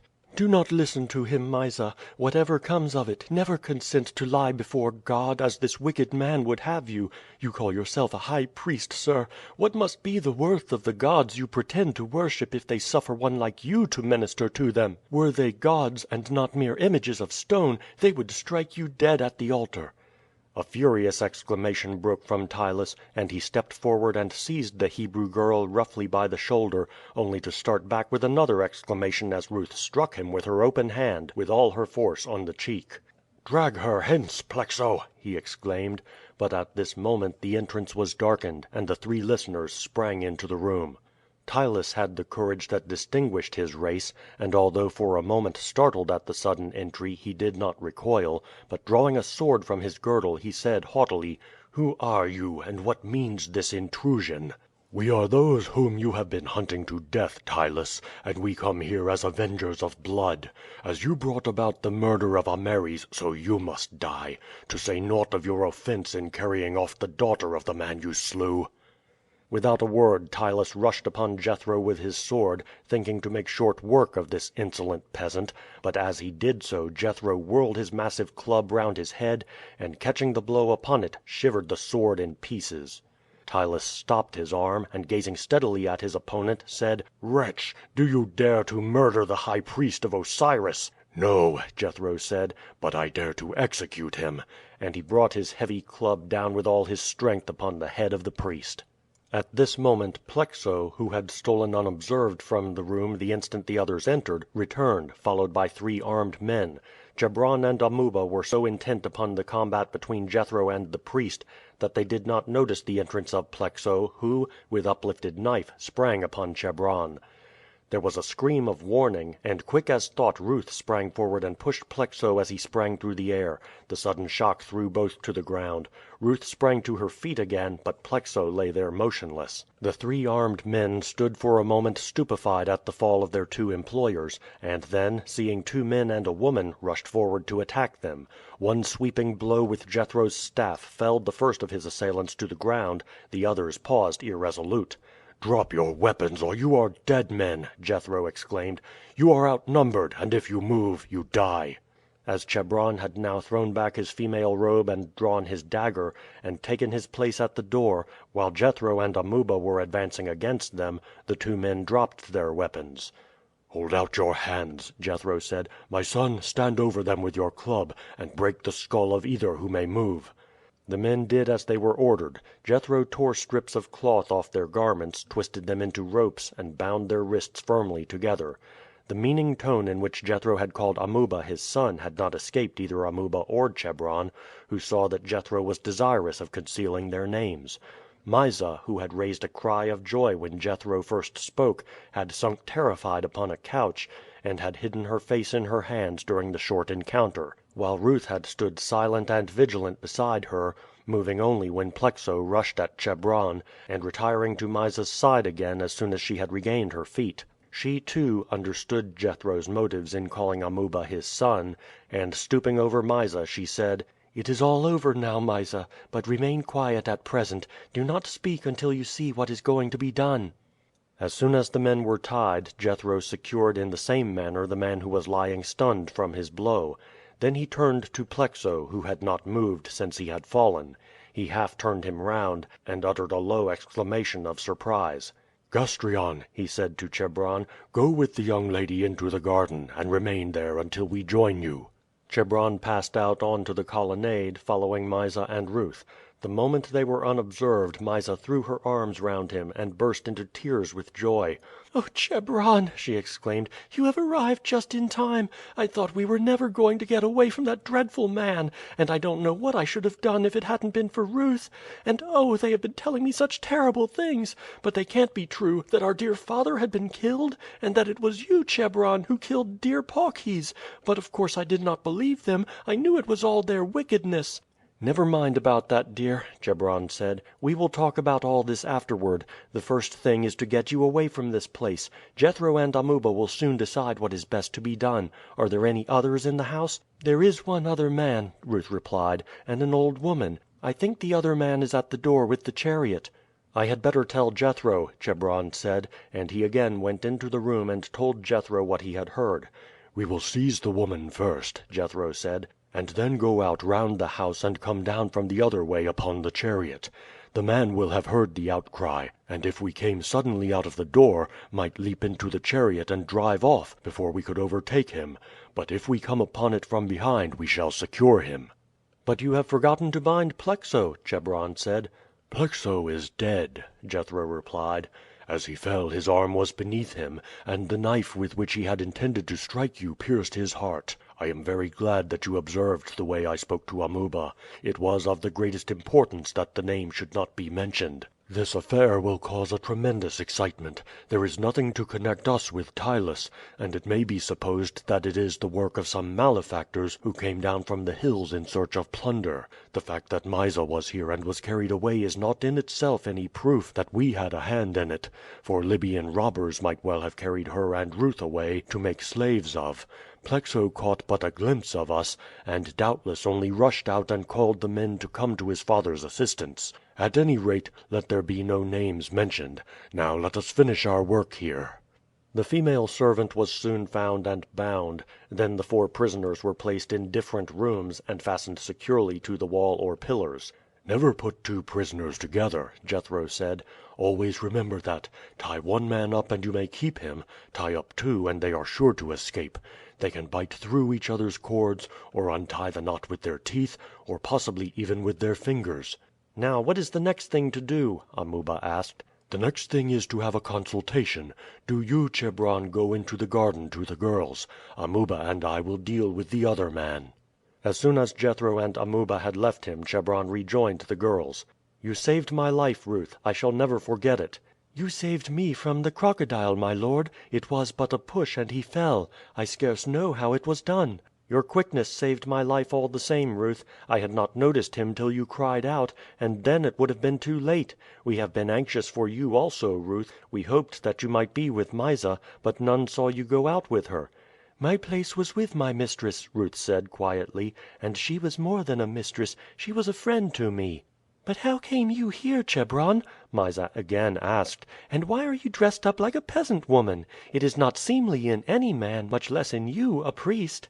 And Amuba and Jethro, too, they are dressed as peasants, and their faces seem changed, I do not know how. They look darker, and I should not have known them had I not recognized Jethro's voice." "It is a long story, dear, and I will tell you all presently, and we want to hear your story too. Ah, here come the others. It is to them, Mysa, far more than to me that you owe your rescue. I may know more of the learning of our people, but I have none of the readiness and coolness of Amuba, while Jethro is as prudent as he is brave. It would have fared hardly with me as well as with you, Mysa, had it not been for these good friends." Mysa went up to them as they approached. "Oh, Jethro, I feel how much I owe to you, and to you, Amuba.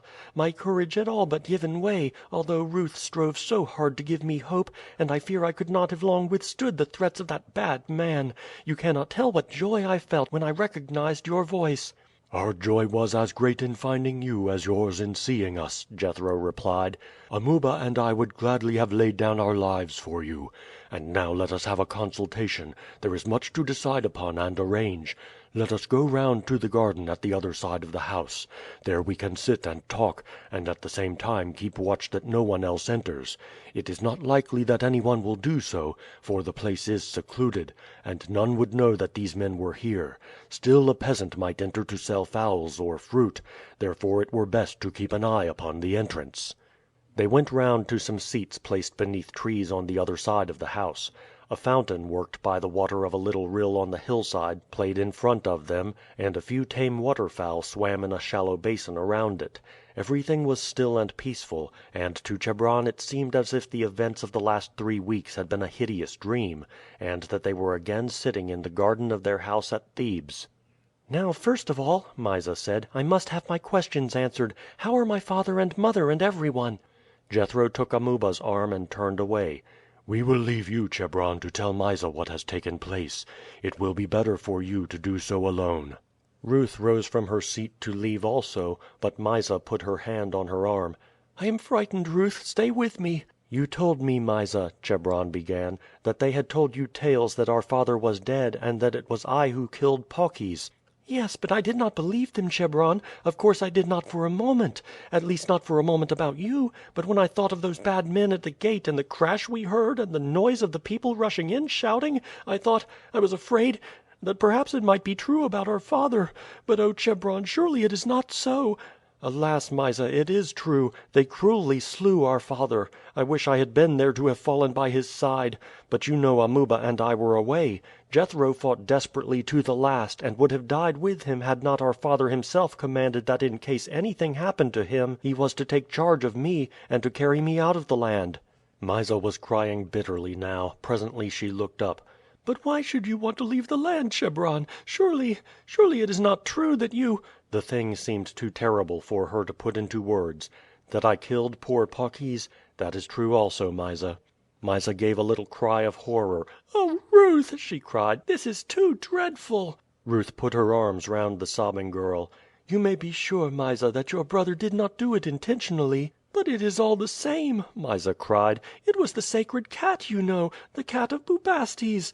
"It was, Mysa, and I thought at first, as you did, that although it was the result of an accident the anger of the gods would be poured out against me, that I was as one accursed, whose life was forfeited in this world, and whose spirit was destined to dwell in unclean beasts after death. But when I told my father all, he reassured me, and told me not to fear in any way the wrath of the gods." He then related to his sister the manner in which the cat had been killed, the steps he and Amuba had taken to conceal the body, and his avowal to his father of his fault. "I see it was not your fault, Chebron; but you know the laws of Egypt, and the punishment for killing even a common cat. How could our father say that the gods would not be angry?" "I cannot tell you all he said, Mysa, though some day had I remained with you I might have done so; but he did say so, and you know how wise and good he was. Therefore I want you to remember what he said, so that when I am gone you will not all your life think of me as one accursed." "Oh, I should never do that!" Mysa exclaimed, starting up and throwing her arms round her brother's neck. "How could you think so? But why are you talking about going, and where are you going?" "I am going, Mysa, because the people of Egypt do not view this matter in the same light as my father, but are hunting all the land to find and slay me and Amuba; for, not knowing the exact truth, they put us down as equally guilty. So we must fly. Our father gave full directions to Jethro, and we should by this time have been a long distance away had it not been that we stayed to find and rescue you." "Then if the other things they told me are true, Chebron, it may be true too that the letter they showed me ordering me to consent to marry Plexo was from my mother. How could she tell me that when she knew that I hated him, and she has over and over again spoken scornfully of his family before me?" "What did she say?" Chebron asked. "She said that now disgrace had fallen on the family I might think myself very fortunate in obtaining such an offer." Chebron was silent. He knew that his mother had never shown any earnest love either for Mysa or himself, that her thoughts were entirely devoted to dress and entertainments, and that any love she had to give had been bestowed upon his brother. "I fear it is true, Mysa." "But I will never marry Plexo!" Mysa exclaimed passionately. "My father always said I should never marry a man I disliked." "You will never marry Plexo, Mysa. He is dead." Ruth uttered an exclamation. "He died by his own hand, Ruth, that is, by an accident. As he fell his dagger pierced his own heart, and when Jethro went to look at him he was dead." "The Lord requited him for his evil," Ruth said firmly. "All things are in His hands. As I did not mean to slay him, I lament not over his death. Besides, he strove to take your life, and had I had a dagger in my hand I should assuredly have used it." "Then what is to become of me?" Mysa asked.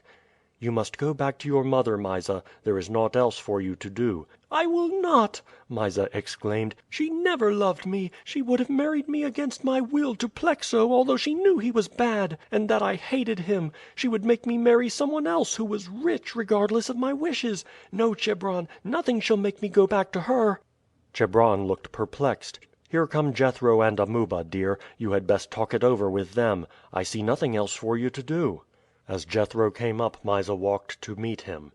"I will not go back to my mother, Jethro," she exclaimed impetuously. "She wanted me to marry Plexo. She would give me to someone else, and my father always said I should only marry someone I liked.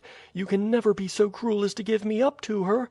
"I know that your father's wishes were strong upon that point," Jethro said, "for he spoke to me of you when he gave me his commands respecting Chebron. He said that he wished that I could watch over you as over him, and it was because of what he had said that I disregarded his orders as to our instant flight, and lingered here in hopes of freeing you. Still I see not anything else to be done.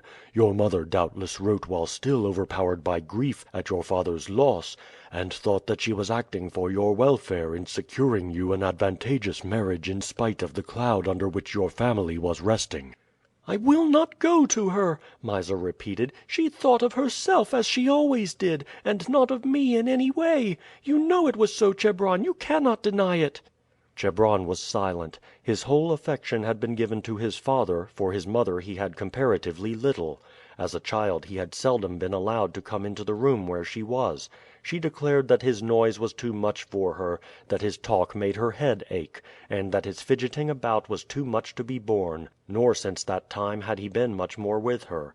It was his father who had seen to his welfare and that of Mysa, who would put aside his grave studies to walk and talk with them, who was always indulgent, always anxious to give them pleasure.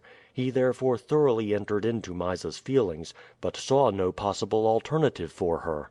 "But where could you go, Mysa?" Jethro asked. "Where could you be placed? Wherever you were your mother in time would be sure to hear of it and would reclaim you." "I shall go with Chebron and you and Amuba," Mysa said positively.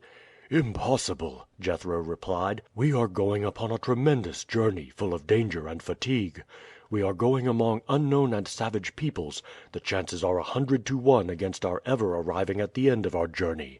If this is so to myself and to young men like Chebron and Amuba, for they are now past 18, and will speedily be men, what chance would there be of success with you with us?"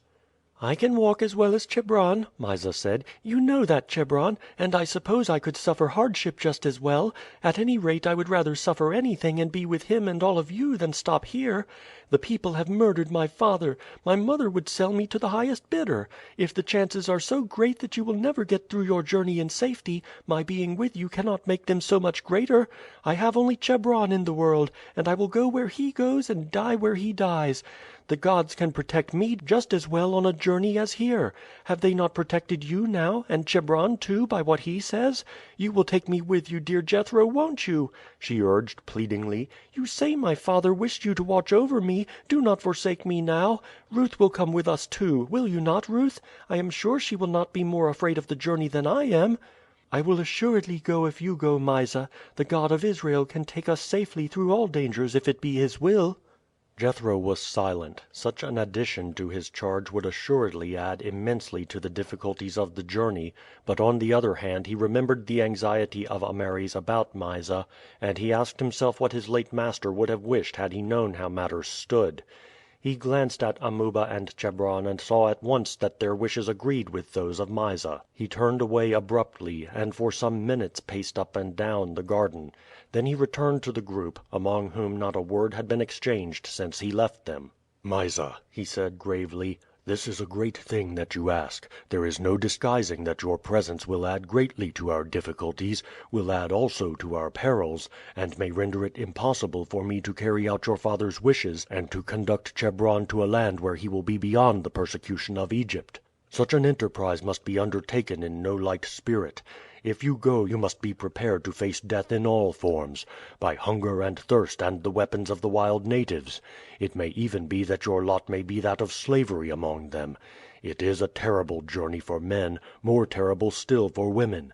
Still, if you are resolved with the strength and mind of a woman and not of a child, that after having once turned your back upon Egypt you will never repent the step you have taken or wish to return, but will be steadfast under all the trials that may befall us, then I say that you shall share our lot." Mysa uttered an exclamation of joy. "I promise, Jethro; and whatever may happen, hardship, danger, or death, you shall never hear a word of complaint from me. Are you not glad, Ruth?" "I think it well," Ruth said gravely. "It is a great undertaking, but I think that God's hand is in it. I, too, would fain leave this land of idols, and except those here I have none in the world to care for." "And now, Jethro," Amuba said, "what had we best do? It is already almost dark, therefore we could set out at once. Could we make use of the chariot?" Jethro considered for a short time. "Except for carrying any things we may want for our first start, I do not see that we can do so," he said. "For where we leave the chariot tomorrow morning it would be found, and when it is known that Ptylus' chariot was missing it would soon be recognized as his, and thus a clue afforded to the fact that we had fled south. As to traveling in it beyond tonight, it would be out of the question. Besides, it will only hold 3 at the most. No, if we use it at all it must be to drive north, and so throw them off the scent. I think it will be worth doing that." "I will undertake that part of the business," Amuba said. "There will be much for you to do tomorrow, Jethro, which only you can arrange. There's the boat to be hired, stores laid in, and all got in readiness. I think the best plan will be for you both to start at once with the girls for Thebes. You and Chebron can occupy your hiding place on the hill, and Chigron will be glad to take the girls into his house. There is no danger of an immediate search being made for them. Tonight, when the priest and his son do not return, their servants will suppose that they have slept here. It will not be until late tomorrow afternoon that there will be any alarm or any likelihood of a messenger being sent over here. Then the consternation and confusion that will be caused will be so great that probably no one will think of carrying the news to the officials until the next morning. Besides, until the story of Mysa's having been here and of her being missing is generally known, there is no reason that what has taken place should be attributed to us. Therefore, for the next 48 hours, I think that they would be perfectly safe at the embalmers.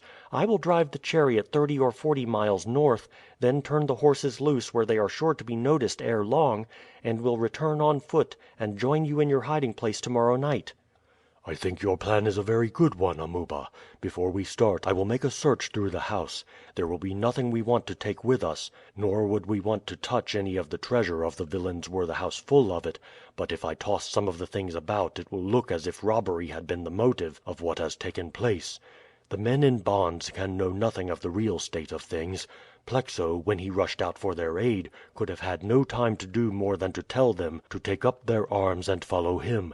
Indeed, it is doubtful whether he himself had any idea that we were aught but what we seemed. Therefore, the first impression assuredly will be that we were malefactors of the worst kind. Escaped slaves, men with no respect for the gods, for assuredly no Egyptians, even the worst of criminals, would in cold blood have laid hands on the high priest of Osiris." "They laid hands on my father," Chebron said bitterly. "Yes, but not in cold blood. Reports had first been spread among them that he was untrue to the gods, and then they were maddened by fanaticism and horror at the death of that sacred cat. But in cold blood, as I said, no Egyptian, however vile and criminal, would lift his hand against a priest. You may as well come with me, Amuba. It would be strange if one of us only took part in the search." In 10 minutes Jethro and Amuba had turned the place into confusion in forcing open chests and cabinets, and littering the floor with garments. Then taking a few of the most valuable vases and jewels, they threw them into the pond round the fountain, where they would be concealed from view by the water lilies which floated on its surface. They examined afresh the fastenings of the captives, and felt assured that by no possibility could they free themselves. "They will be sure to be freed by tomorrow night," Amuba said. "Otherwise I should not like to leave them here to die of hunger and thirst." "I should be only too glad," Jethro said, "if I thought there was a chance of their being here 40 hours instead of 20. Doubtless this is not the first evil business they have carried out for their villain master, and they may think themselves lucky indeed that we do not take what would be in every way the safest and best course, namely to run a sword through their bodies and silence them forever." If I thought they could tell anything I would do so now, but I really do not think that anything they can tell would add to our danger.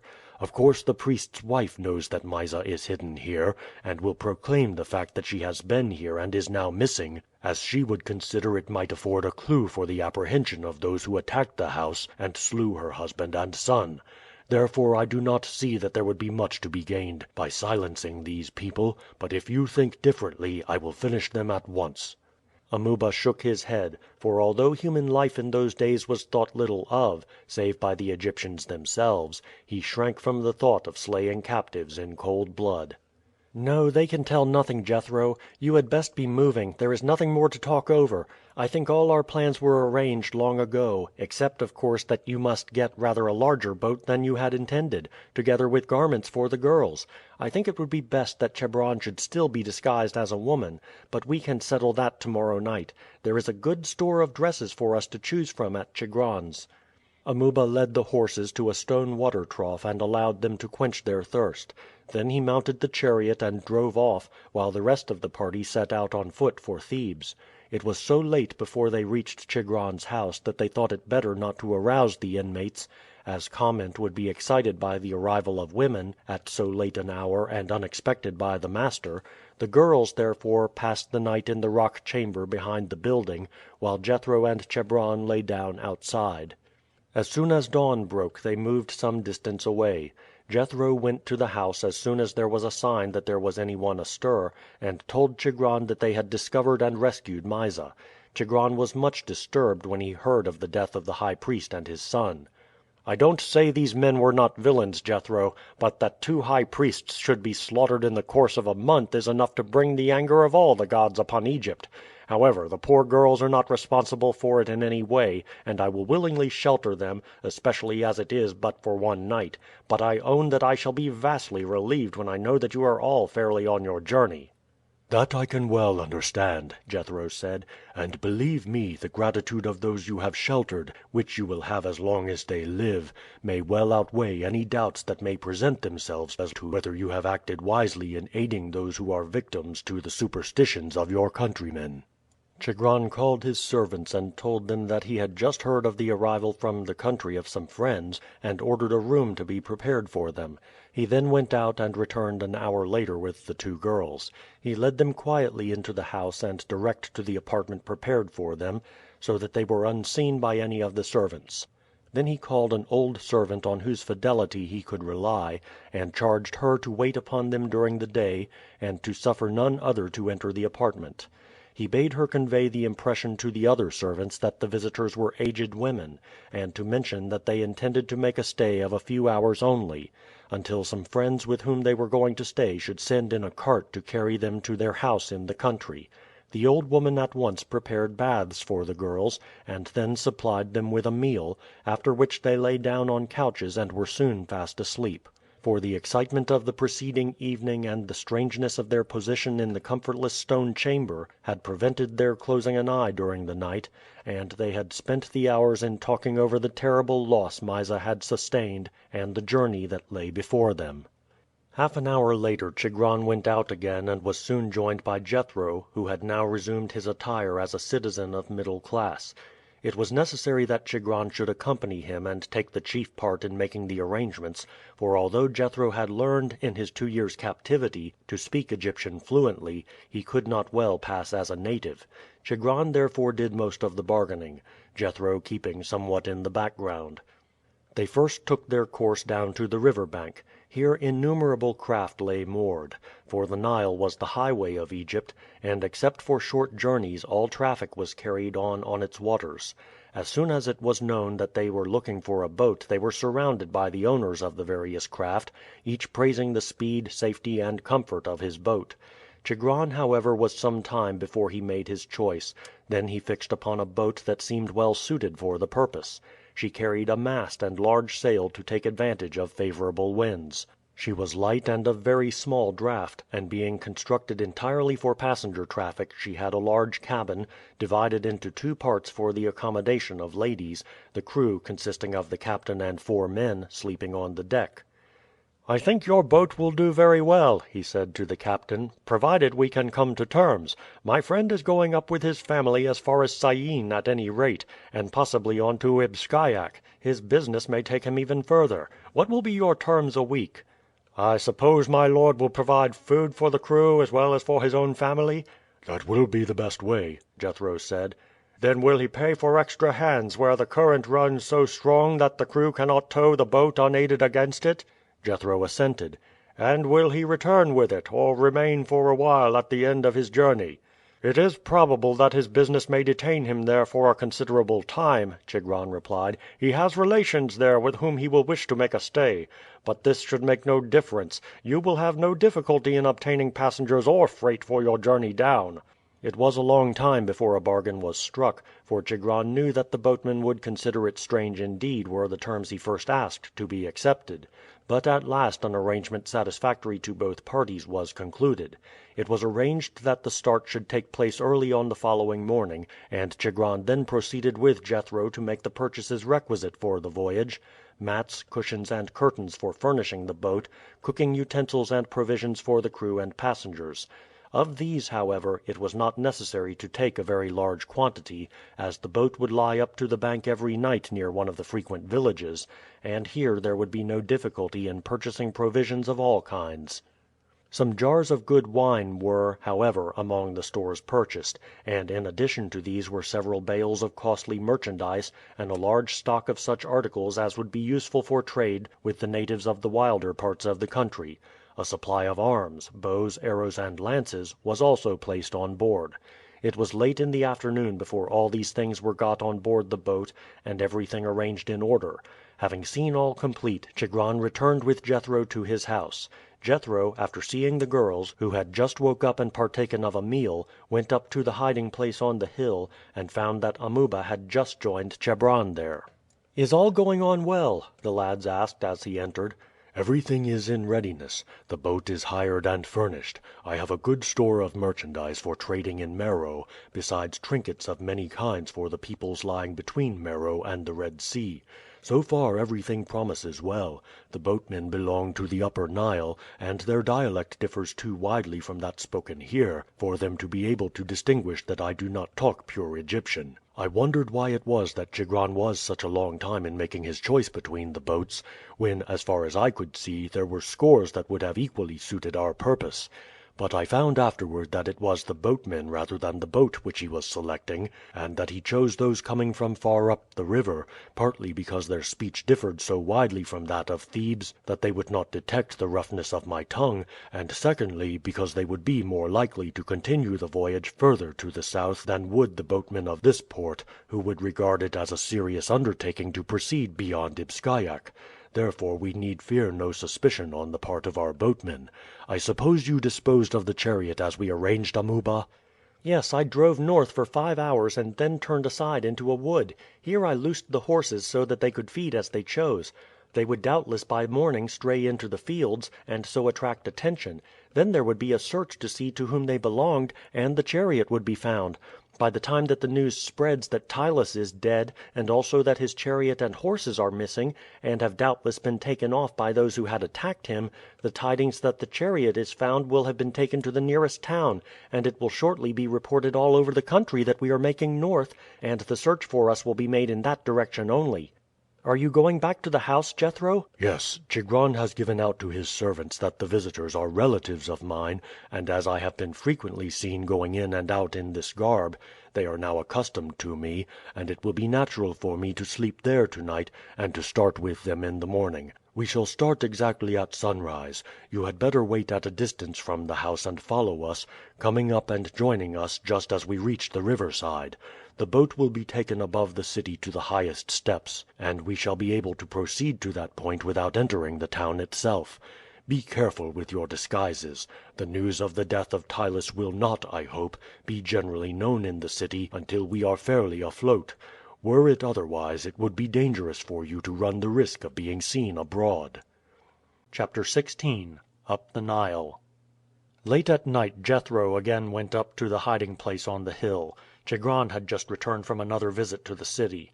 He said, "The whole of the town is in an uproar. The news that Ptylus and his son have been found slain has been received, and the excitement is tremendous. The death by violence of 2 high priests of Osiris within so short a time is regarded as a presage of some terrible national misfortune. That one should have been slain was an almost unprecedented act, an insult of a terrible kind to the gods. But this second act of sacrilege has almost maddened the people. Some regard it as a judgment of Osiris, and deem that it is a proof that, as a few ventured to whisper before, the death of Ameres was brought about by an intrigue among a party of the priests headed by Ptylus. Others see in it a fresh proof of the anger of the god against Egypt. The king himself will, it is said, take part in services of propitiation in the temple of Osiris tomorrow. Sacrifices are to be offered, they say, in all the temples. A solemn fast will be proclaimed tomorrow, and all the people, high and low, are to shave their eyebrows and to display the usual signs of mourning. So far I have heard nothing as to the fact that 2 girls who were in the house are discovered to be missing, but tomorrow, when those who were in the house are questioned by the magistrates, this fact will doubtless come out, and the men will own that by the orders of Ptylus they carried Mysa away at the time the attack on the house was made. At present, however, there is no question of women in the case, and I can go down to the boat with the girls in company with Chigron without any fear whatever. But it is better that you should not be with us when we embark, for when the matter comes to be talked over, some one who sees us embark might notice that our number tallies with that of the 3 persons present when Ptylus was killed, and the 2 missing girls. Therefore Chigron's opinion is that it will be safer for you to start at once and walk to Maita, a village 20 miles up the river. There the boat will lie up tomorrow night, and as soon as it is dark you can come on board. I shall tell the boatmen that I expect you to join us there, as you have gone on ahead to transact some business for me in the neighborhood." "That is certainly the best plan," Amuba agreed. "There are too many who know Chebron by sight for it to be safe for him to go down to the boat here and embark in broad daylight. I will take 2 hours' sleep before I start, for as I did not sleep last night, and have walked 40 miles since I left the chariot, I feel in need of a little repose before I start again. I was foolish not to have slept this afternoon, for I have since midday been hiding near, but there was so much to think about that I had no inclination to do so, especially as I believed that we would have a night's rest here." "I will wake you," Chebron said. "I have been asleep the better part of the day, having had nothing to do since we arrived here yesterday evening."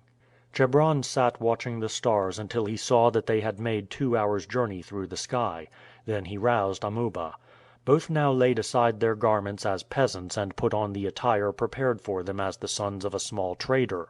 Amuba had submitted, although with much disgust, to have his head shaved on the night following the death of Ameres, and it was a satisfaction to him to put on a wig, for, accustomed as he was to see the bare heads of the peasants, it was strange and uncomfortable to him to be going about in the same fashion. As soon as they were dressed they started, made their way down to the bank of the river above the town, and walked along the broad causeway by the stream until within a mile or 2 of their destination. Then they turned off toward a clump of trees which were visible by the first gleam of dawn a quarter of a mile away. Here they slept for some hours, and late in the afternoon returned to the side of the river and strolled quietly along, watching the boats. Those in the middle of the stream were making their way down with the current lightly and easily, the crews often singing merrily, rejoicing over the approaching meeting with their friends after an absence of many weeks. The boats going up the stream were all close to the bank, the crews walking along the causeway and laboring at the tow ropes, for there was not enough wind to render the sails of any utility in breasting the stream. The craft were of various kinds, some shapeless and rudely fashioned, used in conveying corn from the country higher up down to Thebes, and now returning empty. Others were the fancifully painted boats of the wealthy, with comfortable cabins and sails of many colors richly decorated and embroidered. These were carrying their owners up or down the river, between their country mansions and the city. It was half an hour after sunset when the 2 friends arrived at Maita. Darkness falls quickly in Egypt after the sun has gone down, and their features could scarcely have been recognized had they been met by any one acquainted with them in the streets. The scene in the streets of the little village was a busy one. Its distance from Thebes rendered it a general halting place for the night of the boats which had left the capital early, and a great number of these were already moored off the bank, while others were arriving in quick succession. The boatmen and passengers were busy making their purchases at the shops. Fishermen, with well-filled baskets, were shouting the praises of their fish.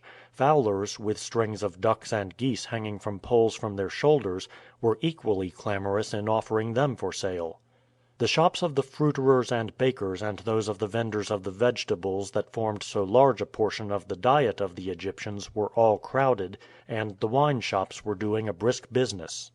Chebron and Amuba made their way through the busy scene, keeping a sharp lookout for Jethro, for they considered it certain that owing to the early start the boat was to make it would have arrived there some hours before, and that he would be on the lookout for them. In a few minutes they saw him looking into one of the shops. He started as they went up to him and touched him, for he had not perceived them before.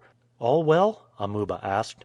"Everything has gone off admirably. We got off without the slightest trouble. But come on board at once. The girls are anxious about you, although I assured them that there was not the slightest risk of your being discovered on your way here." So saying, Jethro led the way to the boat, which was moored by the bank 100 yards above the village. "In order," Jethro said, "that they could make an early start in the morning, and be off before the rest of the boats were under way." "Here are your brothers," Jethro said in a loud voice, as he stepped on board. "I found them dawdling and gossiping in the street, forgetting altogether that you were waiting for your evening meal until they came on board." Both entered the cabin, which was about 8 feet wide and 12 feet long, but not high enough for them to stand upright. The floor was spread with a thick carpet, cushions and pillows were arranged along each side, and thick matting hung from the top. In the daytime this was rolled up and fastened, so that the air could play through the cabin and those within could look out at the river. But at present it closed the openings and kept out both the night air and the glances of passers-by. At the other end was a door opening into the smaller cabin allotted to the girls. A lamp swung from the beams overhead. Mysa gave a cry of pleasure as they entered and was about to spring to her feet when Jethro exclaimed: "Mind your head, child. You are not accustomed to these low quarters yet." "Thank the gods we are together again," Mysa said as Chebron, after embracing her, sat down on the cushion beside her. "I feel almost happy now, in spite of the dreadful times that have passed." "It does feel homelike here," Chebron said, looking round, "especially after sleeping in the open air on the hard ground, as we have been doing for the last month." "I should hardly have known you, Amuba," Mysa said. "You do look so different in your wig, and with your skin darkened." "I must look horrible," Amuba replied rather ruefully. "You don't look so nice," Mysa replied frankly. "I used at first to think that short, wavy golden hair of yours was strange, and that you would look better in a wig like other people, but now I am sorry it is gone." "Here is our meal," Jethro said as the hangings that served as a door were drawn aside, and one of the men entered bearing a dish of fried fish and another of stewed ducks, which he placed on the floor. Jethro produced some cups and a jar of wine from a locker in the cabin, and then the men, by his orders, brought in a jar of water for the use of the girls. Then sitting round the dishes they began their meal, Jethro cutting up the food with his dagger, and all helping themselves with the aid of their fingers and pieces of bread that served them for the purpose of forks. Mysa had been accustomed always to the use of a table, but these were only used in the abodes of the rich, and the people in general sat on the ground to their meals. "We have not begun our hardships yet," Mysa said, smiling. "I should not mind how long this went on. I call this much better than living in a house, don't you, Ruth?" "It is more natural to me than that great house of yours," Ruth replied, "and of course to me it is far more homelike and comfortable, for I do not think I was a favorite among the other servants. They were jealous of the kindness you showed me." "There is one thing I wanted to say," Jethro said. "It is better that we should not call each other by our names. I am sure that the boatmen have no suspicion here that we are other than what we seem to be, but they can hardly help hearing our names, for all Egypt has rung with them for the last month, and it would be well if we change them for the present. You must of necessity call me father, since that is the relation I am supposed to bear to you. Amuba can become Amnis, and Chebron Chefu." "And I will be Mitis," Mysa said. "What name will you take, Ruth? There is no Egyptian name quite like yours." "It matters not what you call me," Ruth said. "We will call you Nite," Mysa said. "I had a great friend of that name, but she died." "And there is one thing, Nite," Chebron said, "that I wish you to understand. Just now you spoke to me as my Lord Chebron. That sort of thing must not be any longer. We are all fugitives together, and Mysa and I have no longer any rank. Jethro and Amuba are of high rank in their own country, and if we ever get safely to their own people they will be nobles in the land, while we shall be but strangers, as he was when he and Jethro came into Egypt. Therefore any talk of rank among us is but folly. We are fugitives, and my life is forfeited if I am discovered in my own land. Jethro is our leader and guardian, alike by the will of our father and because he is older and wiser than any of us. Amuba is as my elder brother, being stronger and braver and more accustomed to danger than I, while you and Mysa are sisters, inasmuch as you are both exiled from your own land, and are friendless save for each other and us." "I am glad to hear you say that, brother," Mysa said. "I spoke to her last night about it, for she would insist on treating me as if she were still my servant, which is absurd and not nice of her when she is going out with us to share our dangers only because she loves me. It is I rather who should look up to her, for I am very helpless and know nothing of work or real life, while she can do all sorts of things. Besides, when we were captives it was she who was always brave and hopeful, and kept up my spirits when, I do think, if it had not been for her I should have died of grief and terror." "By the way," Jethro said, "we have not heard yet how it was that you were together. We heard of your being carried off, but old Liptus told me that no one had seen aught of you." "They were all scared out of their senses," Ruth said scornfully. "The men suddenly ran into the room and seized Mysa, and twisted a shawl round her head before she had time to call out. I screamed, and one of them struck me a blow which knocked me down. Then they carried her off. I think I was stunned for a moment. When I recovered I found they were gone. I jumped up and ran along the passage and through the hall, where the women were screaming and crying, and then out of the house through the garden and out of the gate. Then I saw 4 men at a short distance off carrying Mysa to a cart standing 100 yards away. I ran up just as they laid her in it. One of them turned upon me with a dagger. I said, 'Let me go with her and I will be quiet. If not I will scream, and if you kill me it will only set the people on your traces.' The men hesitated, and I ran past them and climbed into the cart, and threw myself down by Mysa, and then they drove off." "It was brave and good of you, Ruth," Jethro said, laying his hand on the girl's shoulder. "But why did you not scream when you first came out of the gate? It might have brought aid and prevented Mysa from being carried off." "I thought of that," Ruth said; "but there were numbers of rough men still coming in at the gate, and knowing how the people had been stirred up to anger against us, I did not know what might happen if I gave the alarm. Besides, I was not sure at first that these men, although they seemed so rough and violent, were not really friends, who were taking away Mysa to save her from the popular fury." "Yes, that might have been the case," Jethro agreed. "At any rate, child, you acted bravely and well. We were hoping all along that you were with Mysa, for we knew what a comfort you would be to her. Only, as the women all declared you did not pass out after her, we did not see how that could be. And now, Mytis and Nite, you had better retire to your own cabin to rest, for though you have both kept up wonderfully, all this has been a great strain for you, and you are both looking fagged and heavy-eyed. Tonight you can sleep in comfort, for the present, I think that there is no occasion whatever for the slightest anxiety." It was some time before Jethro and his companions lay down to sleep.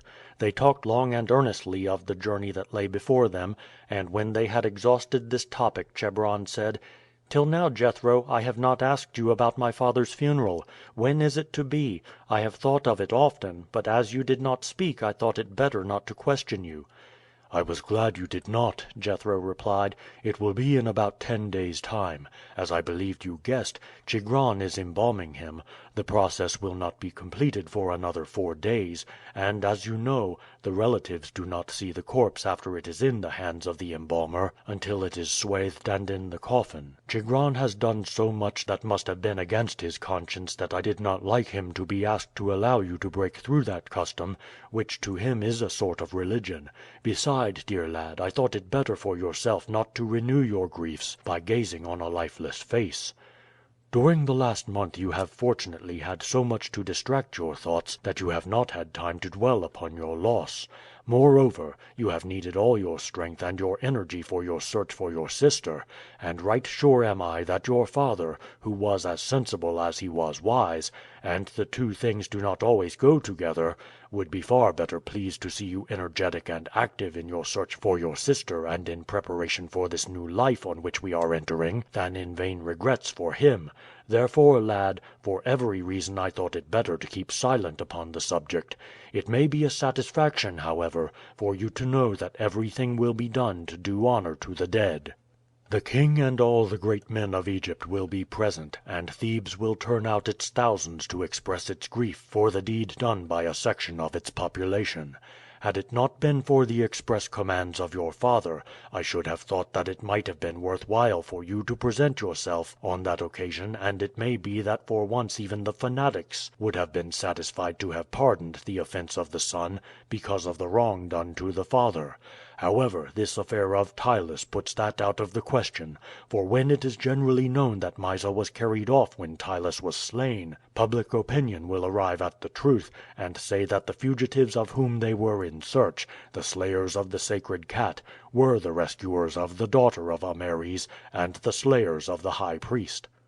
You are right, Jethro. It will be better for me not to have seen my father. I can always think of him now as I saw him last, which is 1,000 times better than if he dwelt in my memory as he lies in the cere-clothes in the embalming room of Chigron. As to what you say about my appearing at the funeral, I would in no case have done it. I would 1,000 times rather live an exile or meet my death at the hands of savages than crave mercy at the hands of the mob of Thebes, and live to be pointed at all my life as the man who had committed the abhorred offense of killing the sacred cat." The conversation in the cabin had all been carried on in an undertone, for although through an opening in the curtains they could see the crew, who had been eating their meal by the light of a torch of resinous wood, and were now wrapped up in thick garments to keep off the night dew, chatting merrily together and occasionally breaking into snatches of song, it was prudent to speak so that not even a chance word should be overheard. The boatmen, indeed, were in high spirits. Their home lay far up near the borders of Upper Egypt, and it was seldom indeed that they obtained a job which gave them the chance of visiting their friends.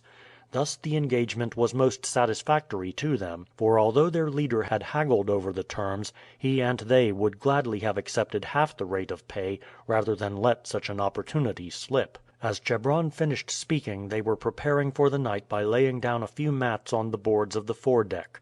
Then they huddled closely together, pulled another mat or two over them, extinguished the torch, and composed themselves to sleep. "We will follow their example, but a little more comfortably, I hope," Jethro said.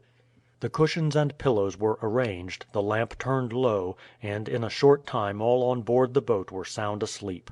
No ray of light had entered the cabin when Amuba was awakened by a movement of the boat, caused by a stir among the crew. He felt his way to the door and threw back the hangings and looked out. There was a faint greenish yellow light in the east, but the stars were still shining brightly. "Good morning, young master," the captain said. "I hope you have slept well." "So well that I could hardly believe it was morning," Amuba replied. "How long will it be before you are off?" "We shall be moving in 10 minutes. At present there is not light enough to see the shore." "Chefu, are you awake?" "Yes," Chebron answered sleepily. "I am awake, thanks to your talking. If you had lain quiet we might have slept for another hour yet." "You have had plenty of sleep the last 24 hours," Amuba retorted. "Take a cloth and let us land and run along the banks for a mile, and have a bath before the boat comes along." "It is very cold for it," Chebron said. "Nonsense! The water will refresh you." "Come along, Chefu," Jethro said. "Your brother is right. A dip will refresh us for the day." The Egyptians were most particular about bathing and washing. The heat and dust of the climate rendered cleanliness an absolute necessity, and all classes took their daily bath. The wealthy in baths attached to their houses, the poor in the water of the lakes or canals. Jethro and the two lads leaped ashore and ran briskly along the bank for about a mile, stripped and took a plunge in the river, and were dressed again just as the boat came along with the 4 men towing her, and the captain steering with an oar at the stern. It was light enough now for him to distinguish the faces of his passengers, and he brought the boat straight alongside the bank. In a few minutes the girls came out from their cabin, looking fresh and rosy. "So you have been bathing?" Mysa said. "We heard what you were saying, and we have had our bath too." "How did you manage that?" Chebron asked. "We went out by the door at the other side of our cabin in our woolen robes, onto that little platform on which the man is standing to steer, and poured jars of water over each other." "And you both slept well?" "Yes, indeed, and without waking once till we heard Amnis call you to get up." "You disturbed everyone, you see, Amnis," Chebron said. "And a very good thing, too," Amuba laughed. "If we had not had our bath when we did, we should not have got an opportunity all day. Now we all feel fresh." "And ready for something to eat," Mysa put in. "What would you like, Mytis?" Ruth asked. "I am a capital cook, you know, and I don't suppose the men will be preparing their breakfast for a long time yet." "I think that will be a very good plan, Mytis," Jethro said; "but we will divide the labor between us. The 2 boys shall stir up the brands smoldering on the flat stone hearth forward. I will clean and get ready some fish. Nite shall cook them, while Mytis shall, under her directions, make us some cakes and put them into the hot ashes to bake. We shall have to shift for ourselves later on. There is nothing like getting accustomed to it. Of course the men will cook the principal meals, but we can prepare little meals between times. It is astonishing how many times you can eat during the day when you are in the open air." In half an hour the meal, consisting of the fish, light dough cakes, which Mysa had with much amusement prepared under Ruth's directions, and fruit, was ready. The latter consisted of grapes and melons. The meal was greatly enjoyed, and by the time it was finished the sun was already some distance up the sky. For an hour the party sat on the deck forward watching the boats coming down the stream and the villages on the opposite shore, but as the sun gained power they were glad to enter into the cabin. The mats were rolled up now to allow a free passage of air, and as they sat on the cushions they could look out on both sides. Day after day passed quietly and smoothly. The men generally towed the boat from sunrise until 11 o'clock in the day, then they moored her to the bank, prepared a meal, and after eating it went ashore if there were trees that afforded a shade there, or if not, spread out some mats on poles over the boat and slept in their shade till 3 o'clock. Then they towed until sunset, moored her for the night, cooked their second meal, talked and sang for an hour or two, and then lay down for the night. Sometimes the wind blew with sufficient strength to enable the boat to stem the string close in shore by means of the sail alone, then the boatmen were perfectly happy and spent their day in alternate eating and sleeping. Generally the passengers landed and walked alongside of the boat for an hour or two after they had had their early breakfast, and again when the heat of the day was over. It made a change, and at the same time kept their muscles in a state of health and activity. "We may have to make long journeys on foot," Jethro said, "and the more we can accustom ourselves to walking the better." The time passed so quietly and pleasantly that both Mysa and Chebron at times blamed themselves for feeling as light-hearted as they did, but when the latter once said so to Jethro he replied, "Do not be uneasy on that score. Remember that in the first place it is a comfort to us all that you and your sister are cheerful companions. It makes the journey lighter for us. In the next place good spirits and good health go together, and although at present our life is an easy one, there will be need for health and strength presently. This flight and exile are at present blessings rather than misfortunes to you, just as Amuba's captivity following so closely upon the death of his father and mother was to him." "I can hardly believe," Mysa said, "that we are really going upon a dangerous expedition. Everything is so pleasant and tranquil. The days pass without any care or trouble. I find it difficult to believe that the time is not very far off when we shall have to cross deserts, and perhaps to meet savage beasts and wild people, and be in danger of our lives." "It will be a long time first, Midas. It will be months before we arrive at Meroe, the capital of the next kingdom, which lies at the junction of the two great arms of this river. Up to that point I do not think there will be dangers, though there may be some little difficulty, for they say there are tremendous rapids to be passed. It is only lately that the king overran Meroe, defeated its armies, and forced it to pay tribute; but as there is a considerable trade carried on with that country, I do not think there is any danger of molestation. It is on leaving Meroe that our difficulties will commence, for, as I hear, the road thence to the east through the city of Axum, which is the capital of the country named Abyssinia, passes through a wild land abounding with savage animals, and again, beyond Axum, the country is broken and difficult down to the sea. Chigron told me, however, that he had heard from a native of Meroe who had worked for him that there is a far shorter road to the sea from a point at which the river takes a great bend many hundreds of miles below the capital. When we get higher up we can of course make inquiries as to this. I hope that it may prove to be true, for if so it will save us months of travel." Several large towns were passed as they journeyed upward. Hermonthis, standing on the western bank, by which they were traveling, was the first passed. Then came Esneh, with grand temples dedicated to Kneph and Neith, and standing where the Nile valley opens to a width of 5 miles. Then they passed Eilithaia, standing on the eastern bank, with many temples rising above it, and with the sandstone rock behind it dotted with the entrances to sepulchers.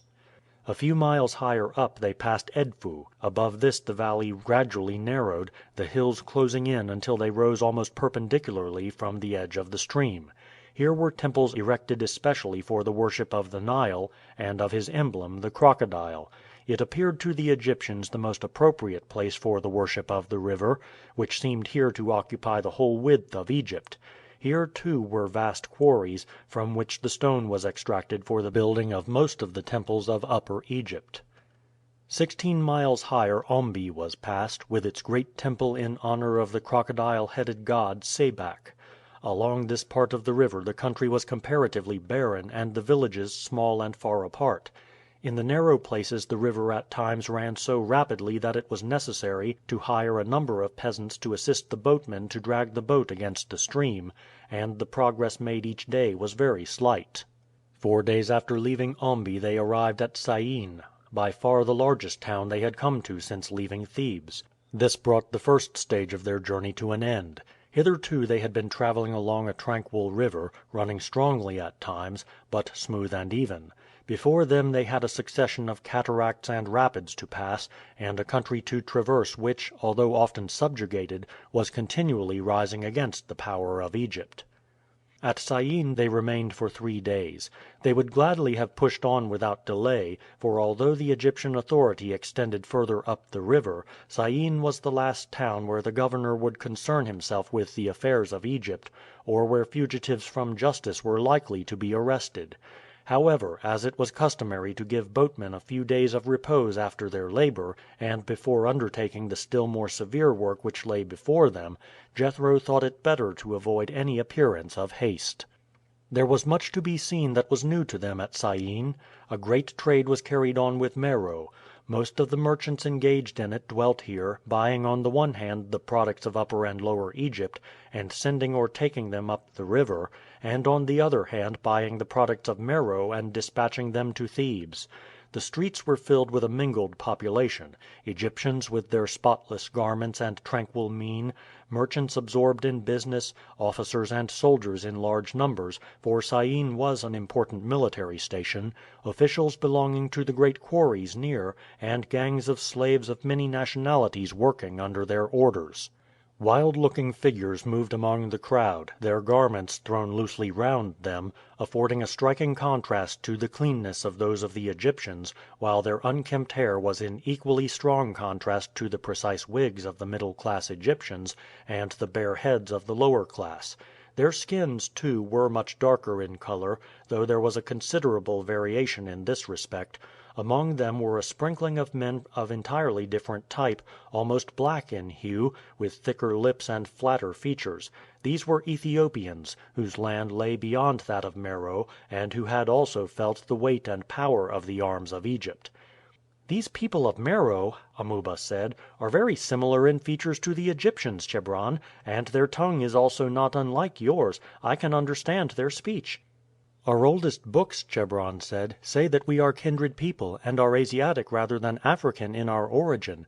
The people of Meroe say that their far back ancestors came from Arabia, and first spreading along the western shore of the Red Sea, ascended to the high lands and drove out the black people who inhabited them. As to our own origin, it is vague, but my father has told me that the opinion among those most skilled in the ancient learning is that we too came from Arabia. We were not all one people, that is certain, and it is comparatively of recent years, though a vast time as far as human lives go, that the people of the Thebaid, that is of Upper Egypt, extended their dominion over Lower Egypt and made the whole country one nation. Even now, you know, the king wears two crowns, the one of Upper Egypt, the other of the lower country. Along the shores of the Great Sea to the west are Libyans and other peoples similar in race to ourselves. My father considered that the tribes which first came from Asia pressed on to the west, driving back or exterminating the black people. Each fresh wave that came from the east pushed the others further and further, until at last the ancestors of the people of Lower Egypt arrived and settled there. In Meroe the temples and religion are similar to our own. Whether they brought that religion from Arabia, or whether we planted it there during our various conquests of the country, I cannot tell you; but certain it is that there is at present but little more difference between Upper Egypt and Meroe than there is between Upper Egypt and the Delta." "And beyond Meroe the people are all black like those we see here?" "So I believe, Amuba. Our merchants penetrate vast distances to the south exchanging our products for gold and ivory, and everywhere they find the country inhabited by black people living in wretched villages, without, as it seems, any government or law or order, waging war with each other and making slaves, whom they also sell to our merchants. They differ so wholly from us that it is certain that we cannot come from the same stock. But they are strong and active and make excellent slaves. Lying between Meroe and the sea, the country called Abyssinia is also inhabited by a race of Arab blood, but differing more from us than those of Meroe. They have great towns, but I do not think that their religion is the same as ours. Our traders say that their language can be understood by them, although more rough and unpolished. I have heard my father say that he considered that all the country lying east of the Nile, and of its eastern branch that rises in Abyssinia and is called the Takazi, belongs to Asia rather than to Africa." The party found that the death by violence of two successive high priests of Osiris was one of the principal topics of conversation in Syene, but none appeared to think that there was the remotest probability of any concerned in those occurrences making for the south. However, Jethro thought it prudent that the whole party should not land together, and therefore Amuba and Chebron usually went one way, and he with the girls another. They paid visits to the sacred island of Ebo, opposite the town, and to the quarries of Philae, 4 miles away. Here they saw the gangs of slaves cutting colossal statues, obelisks, and shrines from the solid rock. First the outline was traced on the rock, then the surrounding stone was removed with chisels and wedges, and at last the statue or obelisk was itself severed from the rock. Then it was hewn and sculptured by the masons, placed on rollers and dragged by hundreds of men down to the landing place below the rapids, and these placed on rafts to be floated down the river to its destination. They saw many of these masses of stone in all stages of manufacture. The number of slaves employed was enormous, and these inhabited great buildings erected near the quarries, where also were barracks for the troops who kept guard over them. Watching the slaves at their painful labor, Jethro and Amuba were both filled with gratitude at the good fortune that had placed them with Ameres, instead of sending them to pass their lives in such unceasing and monotonous toil. Among the slaves were several whom, by their complexion and appearance, they judged to be Rebu. As at first all those brought to Egypt had been distributed among the priests and great officers, they supposed that either from obstinacy, misconduct, or from attempts to escape, they had incurred the displeasure of their masters, and had been handed over by them for the service of the state. Had the slaves been in the hands of private masters, Jethro and Amuba, who were filled with pity at seeing their countrymen in such a state, would have endeavored to purchase them, and take them with them upon their journey. This was out of the question now, nor was it possible to hold any communication with them, or to present them with a small sum of money to alleviate their misery without exciting suspicion. The whole party were heartily glad when on the morning of the 4th day after their arrival the boat was pushed off from the shore, and the work of ascending the rapids began.